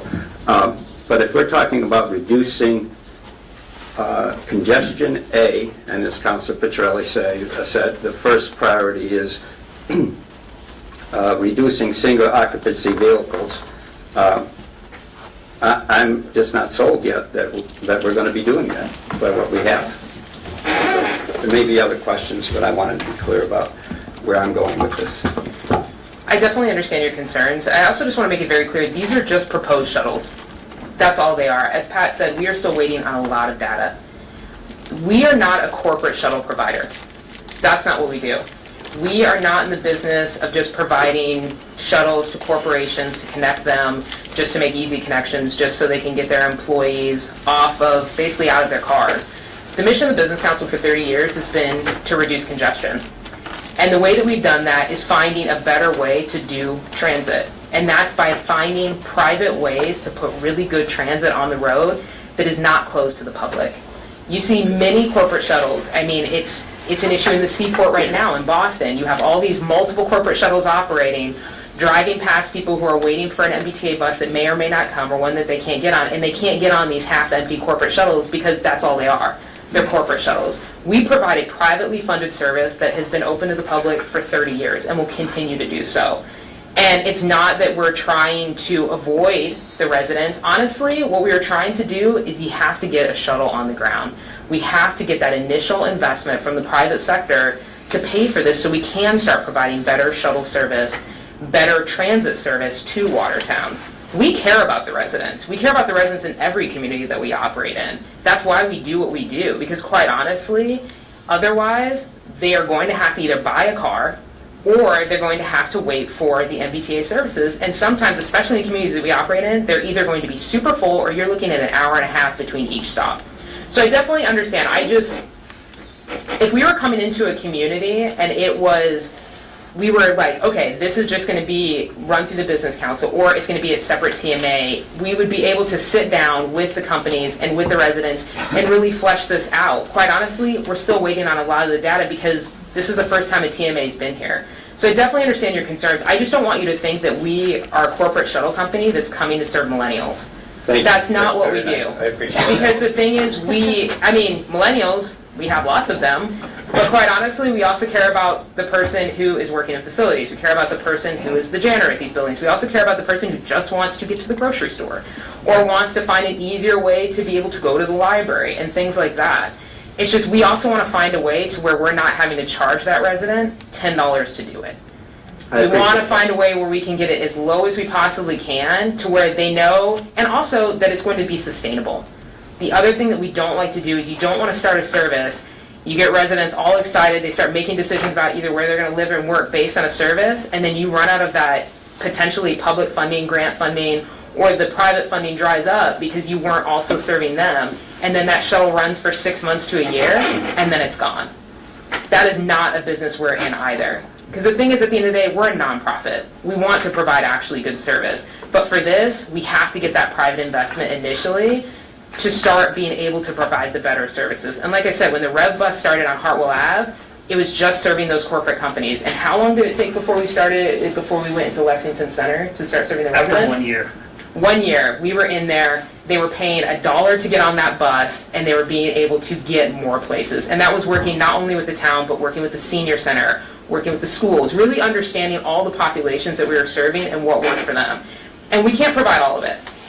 We don't traditionally do midday service, we don't do late night service. That's something, it's a business we're not generally in. It's something we're starting to look at in some of our services, but that's also where we make those partnerships, connecting with the Lexpress if we can't get a school kid home from something, making those connections. But I want to apologize if it felt like we were just coming in here and like, we're just going to do a bunch of corporate shuttles. If a resident happens to be near there, awesome. But if not, we don't really care. We want to make sure that the service works. I really do appreciate that. You explained it perfectly. I just would hope that in our next presentation that we lay out some of the, if you did that in a year in another place, that the presentation does both. It says that this is what we need to do in order to get the shuttle off the ground. We need to focus on the payer. And the payers right now are the large residential and the large commercial developments. Right? But after that, this is where we see us going. And lay that out in addition to laying out what we have here. Because I think that would be much more attractive to folks. Thank you. First off, can we get these slides to maybe put online or on a... Yep, we'll have it on the website. Great, okay. Great. Also, I guess I respectfully disagree with some of what Councilor Palumbo... No, there's no disagreeing. No. I'm sorry, I don't disagree with anything you said.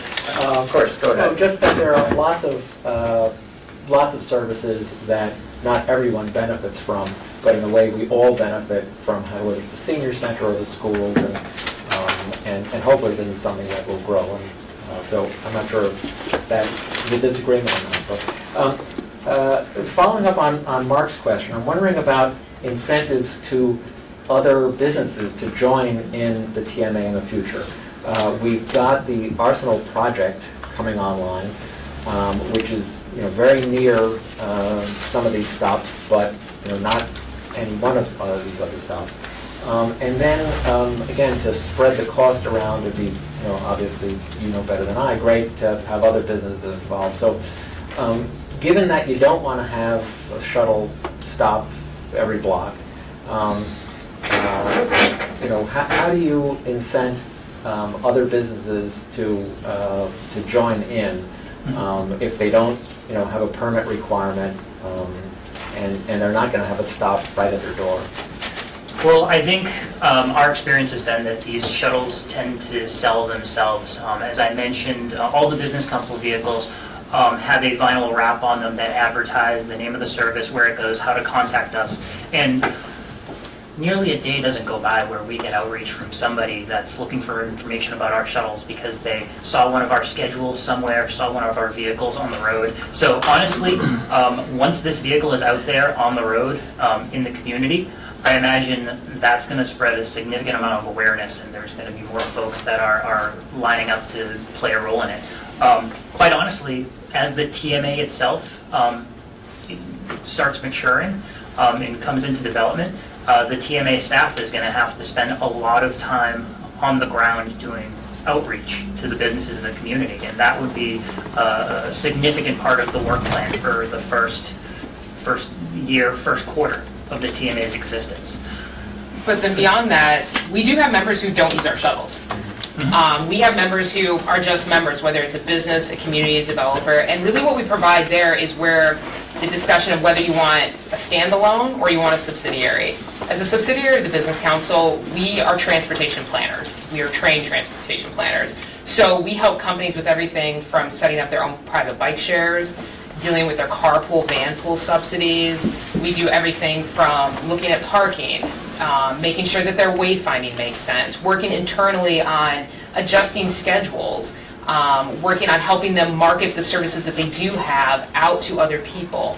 We also, for communities, we can serve as a transportation planning department, and a lot of developers also use that for us. We have members who actually run their own private shuttle services who are also members of the Business Council just because we can provide operational expertise to them. So it is, I would probably say, I'm trying to think of what the breakdown is. I would probably say the majority of the members of the Business Council get shuttle service, but there's probably another 25%, maybe 30% that don't, that use us for all of our other expertise outside of that. And for several reasons. Either they don't want to pay for the shuttle, or more often than not, they're not in a spot that has enough density yet or enough demand to warrant it.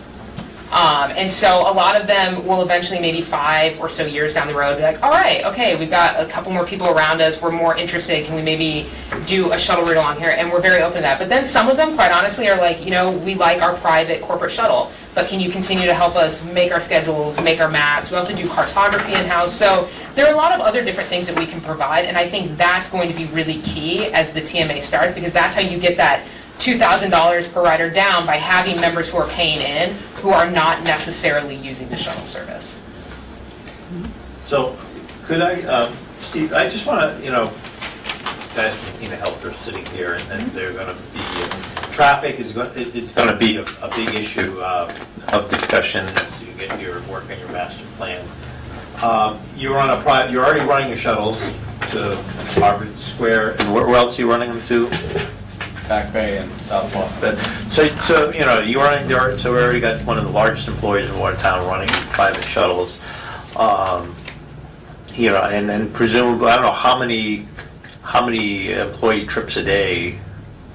How many employees trips are you providing on that? Just a ballpark. How many trips are? Well, like how many employees? Yeah, I mean, say one-way trips into work, or what? I mean, are we talking about 100, 500, 1,000, some sort of? Less than 500. Less than 500. Yeah. All right. Well, that's a good number. I mean, that's a great number. One of the areas, and again, this was sort of the question about how many of your employees sort of live in the Pleasant Street corridor. I think that's, you don't run any shuttles west of to the west, so that. I guess from our standpoint, that intra-Watertown traffic, that's a potential area for reducing more traffic congestion. So that would be, I don't know what your plans are. I know this is going to be a topic of discussion in front of the planning board. But that, to me, that would seem, depending on what you choose to do, you could continue running your private shuttles, and you could avail yourself of perhaps route number 2 of this shuttle. So maybe you end up with a hybrid something, but that's intriguing. I don't know if you had any thoughts about what you heard tonight, or do you want to just reserve your comments for the planning board? I think we'll reserve our comments for the planning board because we're just seeing this for the first time. Okay, so you and me both, so. And we've been working with WeDrive You also. We have talked to them. They also are getting ready to start a service in August, actually out in Waltham. So they've been really actually quite great in coordinating with us and also giving us a good understanding of kind of what the conditions are. And I think these are the type of hybrid partnerships you see a lot, especially now, where it is pooling as many resources as possible to make sure that these services are actually coordinated. So yeah, no, Paul has been fantastic, and it's a very similar situation that we actually have in Waltham. There are multiple vendors out there, as I said, where they'll be operating a private corporate shuttle, and we'll be working with them on doing more of the TDM mitigation and working in other areas. So I do think that this actually, I mean, the fact that there is already a shuttle operating there gives us a much better chance of success than I think if we were operating in a corridor where there was no shuttle service at all, because you already have a case study, and then you just kind of build on that and really pull those resources together to offer as much service as we can to that area. Okay, so Steve. If I could, a couple things. One, I'm sure when we get to the planning board, we'll have a lot of conversation with Dina, but fully expect that they will be a participant in the TMA and have a robust TDM program, and obviously incorporating the shuttle service that they have. Finding the best way to meld that, will be in everyone's interest. But getting back to Jonathan's question about building service, and I guess to some extent also Councilor Plumba's question about how we can expand the service to serve other parts of Watertown's community that aren't just being pushed by large projects. Two things. One, I think obviously it will serve people that want to avail themselves of the corridor that aren't in one of those big projects. It will certainly be available for the general public, and I think that's an important component. But the second thing, for example, something like Coolidge Square, where you have a number of employers there, a number of businesses, some who may want to have service. That's the kind of thing that a TMA manager could go out and market and say, we don't have a large project here that is going to fund the shuttle to the ability to have a stop here. But, if, a confluence of businesses, small businesses for relatively small dollars, join the TMA, you get to a critical mass where you could then add a stop and add a route and expand the service. And I think that's the kind of thing that we would be able to do over time.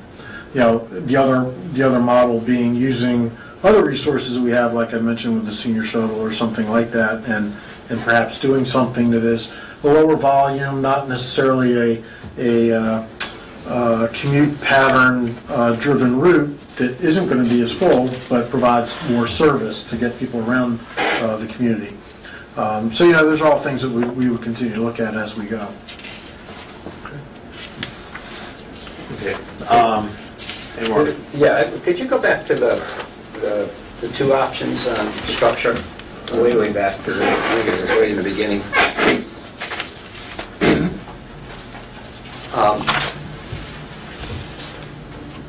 Actually, would you go back to the dollars, to the money piece?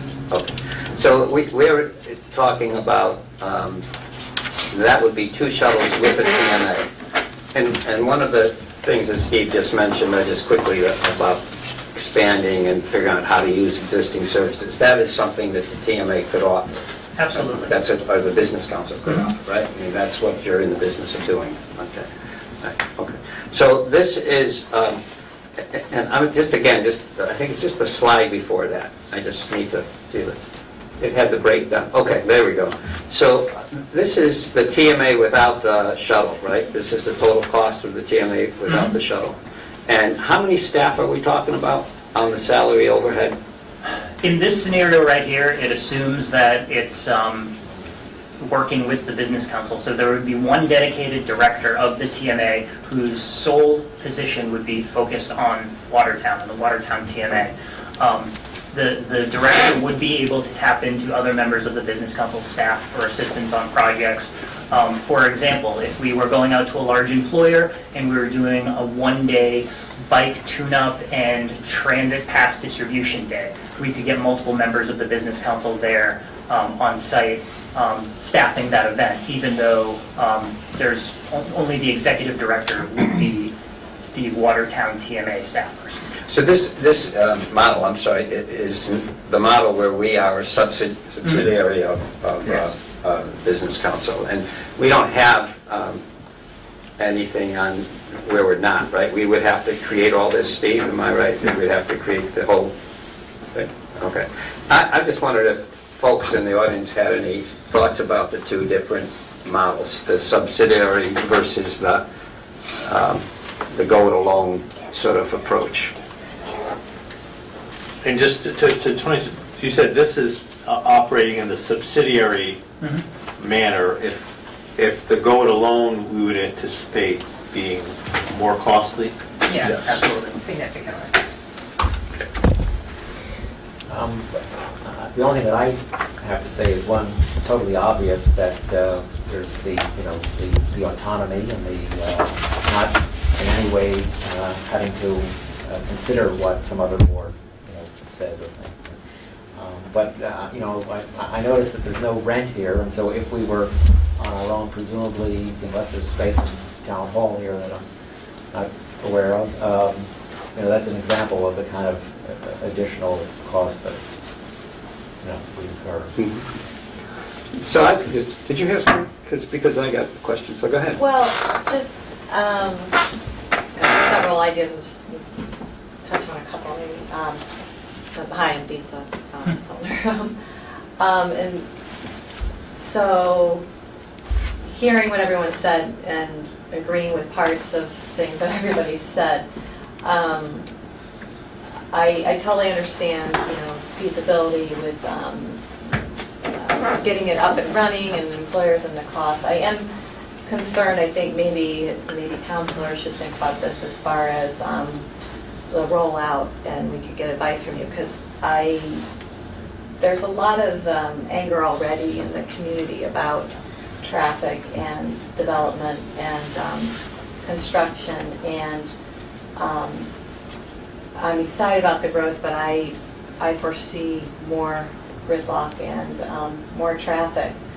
So I think the public piece is important, and maybe just even in setting expectations and what we're really going to be able to offer and be able to talk about growing the program. And so the subsidiary option is attractive for all those reasons. You get up, sooner, it's less money, and but I'm eager as an elected official to hear more about how communities have become partners with the employers, the business community, and the public really feeling and seeing or clearly identified benefits. And it is a benefit to have less congestion. I agree, like Councilor Piccirilli was saying. So I'll just leave it at that. But I appreciate everything you're doing. I'm excited that we're making progress, and looking forward to hearing what Athena Health ideas have. I know they're a forward-looking company and looking to grow a lot, and but I am concerned, I guess, kind of about the expectation and being clear about who's going to benefit and what we could maybe have goals for public benefit, more clearly public benefit. If I could very quickly. I know we need more data. That was Yeah. one thing I was thinking, well, we don't have that data, we don't have this. And how might, you said you need more time, but I don't know exactly what that means or what you envision types of data that would help get us there. To speak to the question about how creative ways that we can work with community to show how the TMA can benefit the community as a whole, just a couple quick examples, and I'm looking at the town of Lexington. We work with them very closely. So as Monica mentioned, we have the Rev Bus, which serves a pocket of commercial office buildings, but also provides a nonstop route from Lexington Center to Alewife every day. So Lexington residents benefit from being able to use that service. It's $1 per ride. We also do an annual bike tune-up and bike safety clinic in the town of Lexington as part of their bike walk and bus week that they have in town. So we have Landry Cycles comes out and does tune-ups for everyone that shows up, a 2-hour class for any residents who want to show up. We broadcast that widely. Something that we just did for the Rev Bus, going back to the Rev, the Business Council actually bought 12,000 envelope stuffers and designed a card with information about the Rev Bus and how residents can use it. That was stuffed in every tax bill in March for residents of Lexington. So when they got their property tax bill, they got their Rev Bus information as well.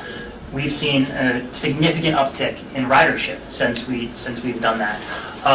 Other things, we make the Rev Bus free for an entire week during Lexington's Bike Walk and Bus Week, so there's no fares for that week. And there's a number of other things we do, right down to help assisting them with mapping their Lexpress routes, and Monica's responsible for the design on the exterior of their Lexpress vehicles. So we work very closely with the communities that we serve and look for interesting ways of expanding our presence and serving as many people as possible with the programs that we can provide.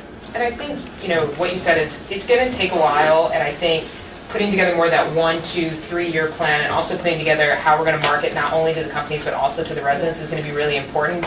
Because in the communities that we've been working in, which are about 11 of them at this point, residents will call us about transportation in general. And so, the other thing that's gotten really funny, the reason we know the MBTA so well and all the services, because they also, I think, sometimes think we might be the MBTA, and they'll call us and be like, listen, I live here, I need to get here. And we're like, okay, we can figure that out. And we make all of that information available within the libraries, within the town halls. We also go to committee meetings in the different communities we work in. So if there's a bike committee, we will go, we'll sit down with them and be like, all right, where are some of the issues that you're having? And that's the kind of thing where we can step in if there's a master plan, or if we have a development where it's like, you guys need to improve your sidewalks, you need a bus shelter, you need more bike facilities. That's the kind of stuff where we can act as that mediator between kind of the business community and the residents themselves. I just wanted to go back to this, that, again, so this, if you've had no other subsidiaries before, we're the first. We're playing sort of a role here, and you're sort of starting a new line of business in a sense that of having this kind of relationship. So I just wanted to, and I assume that then you've worked through in your own minds the pluses and the minuses for the business council about coming on, beginning a new approach to communities. So I'm not asking you to go through that, but I assume that you feel comfortable with it. The thing I wanted to go to is the steering committee. If we do decide that the approach, this approach is, you had something about, or was that just verbally? Yes. Oh, here is the steering committee down in the bottom. Yeah. I would hope very much that as you, I don't know, since you haven't any other examples of this is the beginning of this, that the steering committee be made up of, as an addition to the TMA members, which would include Watertown, because we'd be part of the TMA, that we look at some potential community organizations that represent the residents in some way to be on the steering committee with equal representation and equal participation. And the steering committee would be pretty important.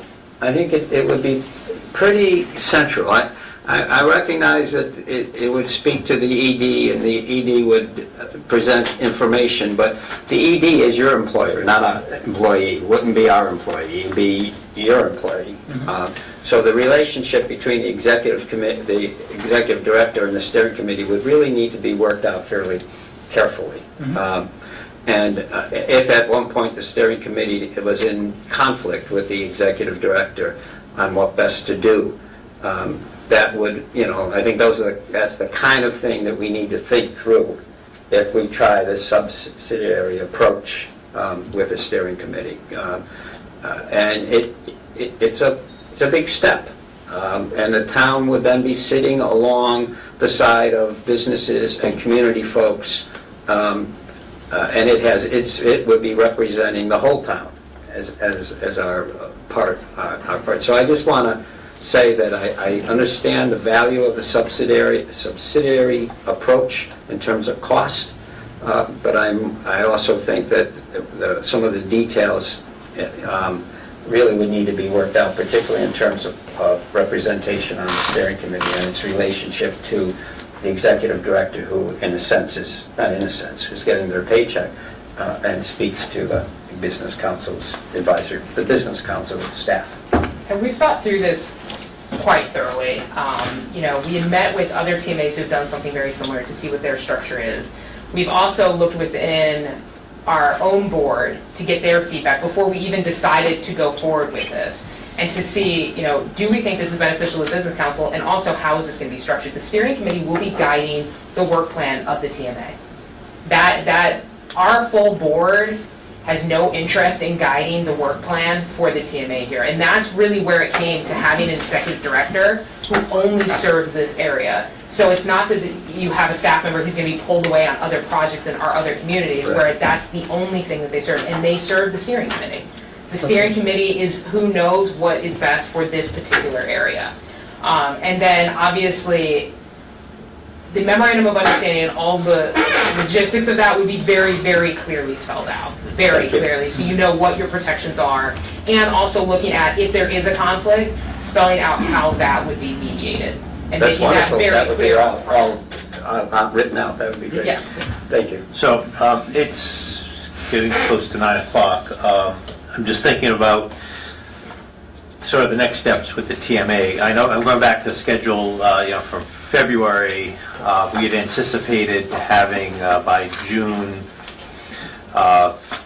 surveys, potential shuttle routes, TMA brand name and branding identity, website, develop a budget, pricing structure, and a formalized organization structure, sort of all done by this point. I know it's a lot of stuff, and you've done a lot of work. Do we, I mean, this is great seeing sort of this PowerPoint stuff. When can we actually see some first draft of all these documents, do you think? I think we can do that pretty quickly. Obviously, 120 Business Council's been busy working on some of those things. From my perspective, I think there are a couple of critical questions that we need, some policy direction on in order to move forward. And obviously, independent versus subsidiary is a pretty important one. I think we also, again, need to reach out to the developer members and have a conversation with them as well about some of those questions. In terms of the specifics, I think you already have a lot of them in terms of, a conceptual route. I know there is a draft of a website that's been created, although we haven't obviously rolled that out to the public. And I don't remember all the other things on the list that we're supposed to have done by now, but I think we're working on those, the survey, and maybe it would make sense to schedule for this subcommittee's next meeting, flesh out some of those products more explicitly, and maybe put the policy questions that we still have in a more formal and more direct question to get some direction for us to move forward with. Okay, yeah, I mean, so the two big questions was, sort of the roots and the organizational structure. What we've seen tonight, and maybe the consensus of what I'm hearing is that probably the subsidiary organization makes the most sense at this point, and probably these Route 1, Route 2 ideas make sense, but we need to flesh out the final details. But I guess if you had to say, let's, in terms of the next draft, I would. And again, I'm just asking Tony your feelings on this, and we're deciding this without Aaron, of course. But I think just from just a practical standpoint, those two things makes the most sense, or make more sense than the other option. That's not to you know, shut off any further discussion of the other options, but I think we're sort of coalescing around sort of a best approach. But I would agree. I think maybe Councilor? I just quickly wanted to interject to clarify, because at the last meeting, we had said that there would be a survey to residents too. So, I mean, I'm now hearing we need to focus on corporate interests. But again, if you could clarify, because I hate hearing the public, well, nobody asked us and you guys have already. Yeah, no, I So think, just- yeah, as I far agree as with you. timing goes. Yeah, all I was going to say is that I think we could, as a committee, could make a motion to ask that that there be more detail about the subsidiary approach, and more clarification, at least in terms of who is on board and who might be on board eventually on this route. We can make that as a motion and ask for, which sort of gives us our tacit approval of it, as long as there's more detail. So, and then I think we can make another motion that says that we would like the next presentation to be fuller in its goals around community participation. I mean, serving the residents of Watertown. But there's also that earlier piece, Steve, that you said that we might roll this out to the public in some way. Yeah, I think that would be good. I think, you know, given the direction that we've talked about tonight, I think we can develop a more robust presentation, shall we say, based on that assumption. Again, not committed to that, but based on those assumptions. And yeah, I think having a more,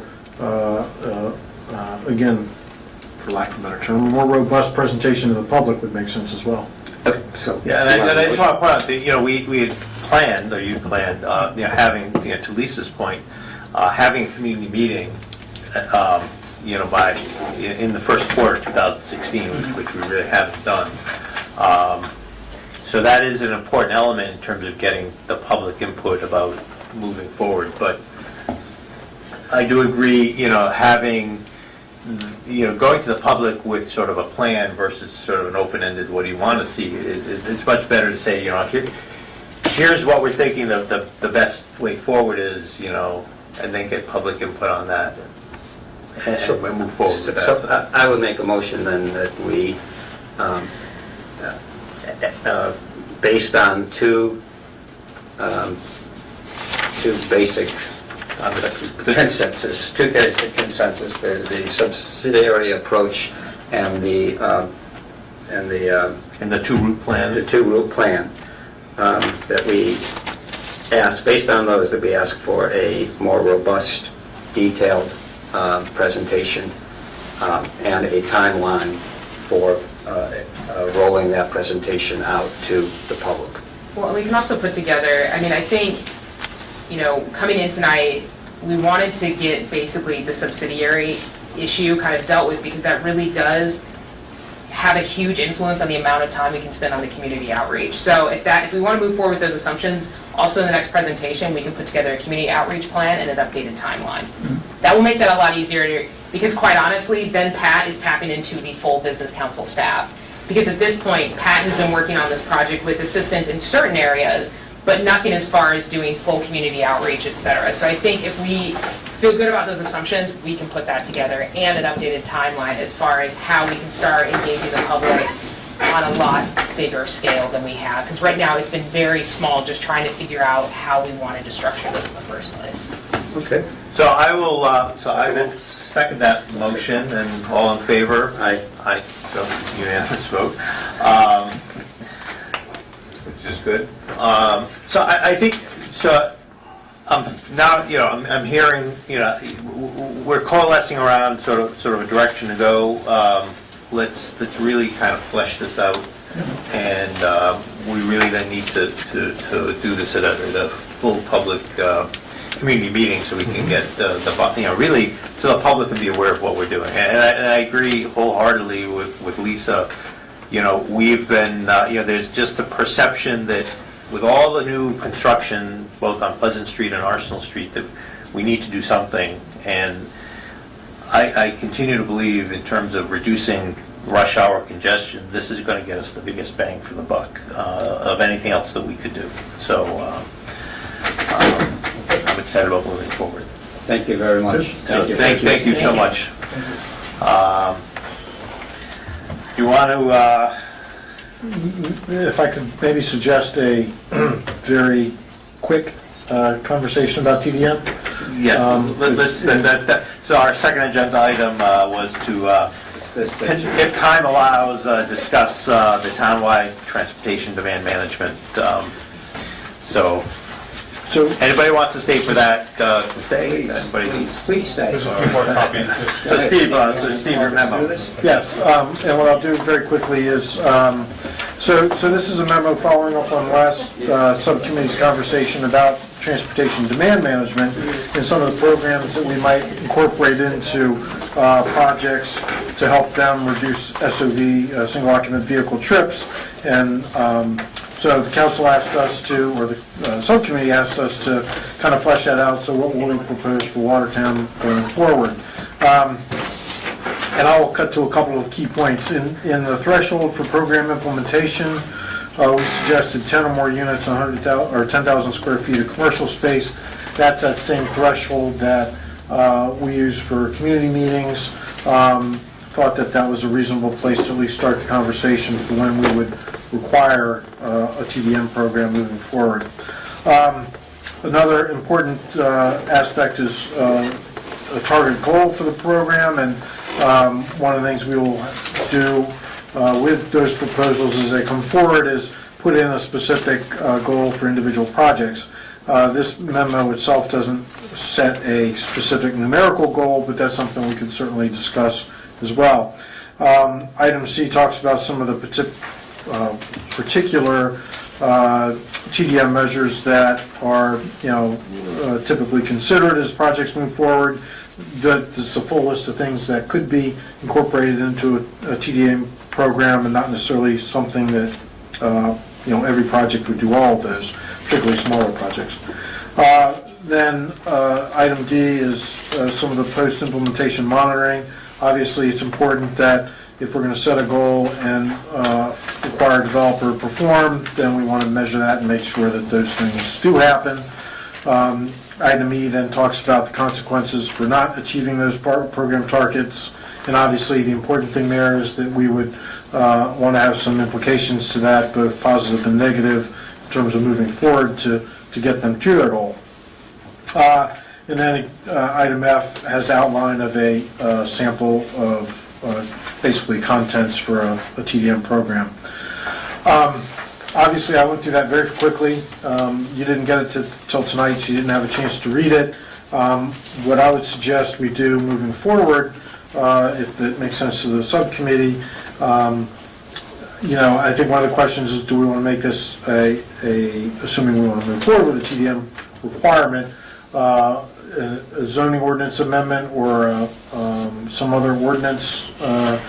I think it might make sense because, particularly in transportation field, it is a rapidly changing field. I think it might make sense, and again, cutting to the chase, for us to perhaps craft a ordinance for the council to consider, something that would lay out the very basic parameters that would then be supplemented with a set of regulations. It would lay out a lot more detail. That's then something, again, that we could more easily, the regulations, that is, more easily come to the council, get direction, and amend as needed on an ongoing basis, but, obviously have enough teeth in an ordinance that would make the requirement clear for projects as they move forward. If that's the pleasure of the subcommittee, then we would get to work on that and come back to you with the draft. So you would suggest sort of a standalone ordinance that was just basically sort of the basic framework, and then to be, which would then refer to a set of regulations published by the department. Correct. Yep, that's what I would propose at this point. Although, certainly if the council wanted to go the direction of zoning amendment, that could work as well. Tony, do you have any thoughts? Well, first I want to appreciate this. This was not on tap, really. It was going to be a second if we had time today, and I didn't think we would have time given the importance of the TMA presentation. But I want to appreciate the staff doing this so quickly. This was something specifically, we have these 5 areas that we asked them to look at, and they did. They did it a week or 2 weeks ahead of time. We think we were not going to really dive into the TDM until the next meeting of the committee, so my appreciations to that. I think that it was amazing work in such short time.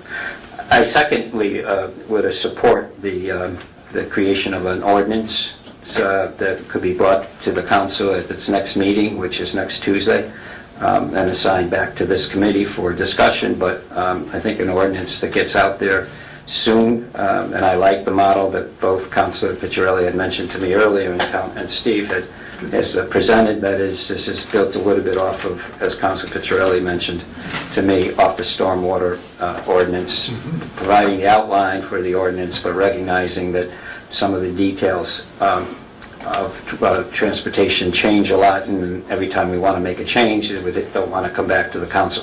That being said, I'm always want to protect the space of the town council, which is to approve ordinances. And so I always want to say, don't take too much of our power away. At the same time, I recognize that some of the changes that will happen along the way don't really need to come back, and I think we can trust the judgment of our town departments to know when that happens and when really it belongs to a full ordinance amendment as opposed to a regulation change. So I would support it. So a couple things. We had planned another meeting on next Monday to discuss this more fully, but that meeting's going to have to be rescheduled for the June 27th. So that's number one. Because that, well, we're going to have to reschedule. Yeah. Okay. For the meeting, so for the 20, because that's the same night as the community forum on the school construction master plan. So we're going to have to bump that out. I think going back to a framework ordinance, what that would look like. Do you have any sort of model language that you would have for us? Because that's, this is sort of lays out all the elements we talked about, but in terms of sort of what a draft ordinance would actually look like. I don't have something to give to you in my mind's eye. It would be fairly short. It would make it clear what the, what it would apply to, where it would be applicable, and, what projects would be subject to that. And then it would lay out some basic principles probably for these 5, elements that, that there would be a threshold for application. There would be, every program would include target goals. It would be specific as to what measures would be then implemented as part of the TDM program. It would have monitoring and consequences, et cetera, et cetera. So I think the ordinance itself could be fairly simple and fairly short. But again, making sure, again, as Councilor Paloma said, that we have enough specificity in there that it protects the interest of what the council wants to have happen on a regular basis. And then obviously the meat or the specifics would be then in the regulations, which would spell out much more specificity each one of those. Before we go back to the council with a recommendation on what we want to do, I think we need to sort of have a draft of that. Okay. And we can certainly put that together. I'm trying to think of whether the committee needs to meet again in order to see the draft, Councilor. I'm not sure if we see this, if we know primarily that the ordinance will include these 5 areas in general language, but lay out a process by which regulations will be written, a timeline for those, and a process by which regulations can be amended, and if amended to such a degree, they would have to be returned to the council. I would be ready to make a motion to ask the department to do that and present it to the town council at the next meeting. Which is Next Tuesday, right? next Tuesday. Which means which means that it needs to get to, for the 48 hours, I think it needs to get to. Well, the question is, so we have to have the committee report written and submitted tomorrow, so. Which is gonna be, so, we weren't planning on this. Really? All right. We weren't planning, just to be fair, we weren't planning on discussing this till next Monday. I get it, but I do think we're going to be needing soon. And then, getting it before the council on the July 12th council meeting. That was we thought. That was what the original plan was. How do you feel about that, Steve? I'm fine with that approach. I think particularly Councilor Dushku is concerned about timing. I think that where we are with development activity in the pipeline, clearly Athena Health is ready to go before the planning board and has at least what I would suggest is a pretty robust TDM program as part of their proposal, which got sent out to the public today, I think, via email, via notification. I saw the email, but I didn't have a hopefully chance some to people read it, will have a chance to look at that. But, so, I think we do have some time in order to deal with any other potential projects that are coming down the line. Obviously, the next significant one would be the Arsenal project, and, that's not going to be submitted and considered by the town probably at least until early fall. So we should have plenty of time to, with that slightly longer schedule of getting to the council in July, of being well ahead of any other development activity. Okay. So I guess, so if we keep our target as the July 12th council meeting, so we'd have to have the committee report done by July 7th.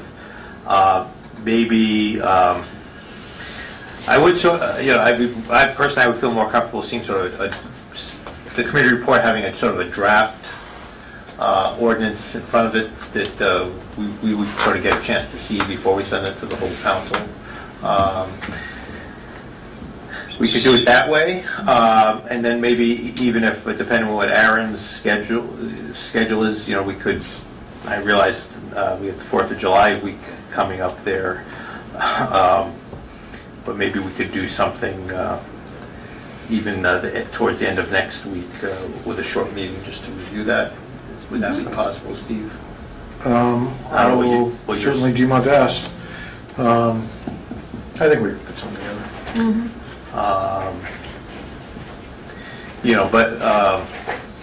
So, we've got a lot here already to put in the committee report. Yep. And that would have to be out by July 7th, right? Yeah, so, if we could have another meeting between,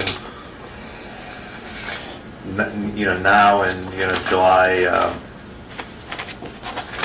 7th, potentially we could just have a draft of that framework ordinance to look at that could become part of the report. Okay. So, but Council Dushku is not able to be here, and I think we're going to have to disclose that. If you're, Tony, again, if you're okay with that. Yeah, I'm okay with that. I do want to just ask if anybody, I know you got a chance to see this the same time we did, just the last 10 minutes. Any member of the public have any thoughts or questions or comments on this? For rules and ordinances, we'll talk about it as well. So that, Jointly. and that may be what the council decides to, to do next instead. But I think we at least we need to at least have sort of the technical elements done with it before we send it back to the council. So, yes, Jonathan? Just a question in terms of, I can see the benefit in terms of not having to be a zoning ordinance and regulations and so on. Just a question as far as whether it makes any sense to also have something in the zoning so that, non-compliance becomes a non-conformity with zoning. Just a thought. I don't know if I expressed it well. Yeah, I think when we get to the actual details of the ordinance, talking with legal counsel about, enforcement of that will be important, so we can certainly, discuss that issue. And just, I'm sort of thinking, just thinking out loud here, is, we passed the stormwater ordinance, which again is directly related to what developers are doing as they're building new projects. And that's a standalone ordinance that sort of is just a basic framework that then refers to regulations published by the department, which change as technology changes. I would imagine this would be sort of that similar structure, because parking stuff changes. In 5 years now, everybody could have self-driving cars. Who knows? So I think technology changes so quickly with transportation that encoding that into an ordinance that would have to be changed through the ordinance process is probably not the best way to manage it going forward. But it gives us, how that ties in. Again, that's why I'd like to sort of see a draft before we agree to sort of move on with it. But. Okay, fair enough. All right, so if we could do that, and we'll see about, we'll have to check with Aaron about scheduling the next meeting. But I just want everybody to know that we won't be having a meeting on the 27th, and I hope that you could all come to the Watertown High School at 7 p.m. to see the public, participate in the public forum for the school master plan process. Just ask it, make sure you signed in, please, because if you haven't. And I want to, Patrick, if you could forward your presentation, because my minutes are going to be based quite a bit on the presentation of the meeting. And just, if I may, I want to appreciate everybody staying for this whole thing. And it was really Athena Health folks, John, our two counselors, everybody else, members of the Public Transit Task Force. Thank you all for coming and for hanging on. Thank you. Motion to adjourn?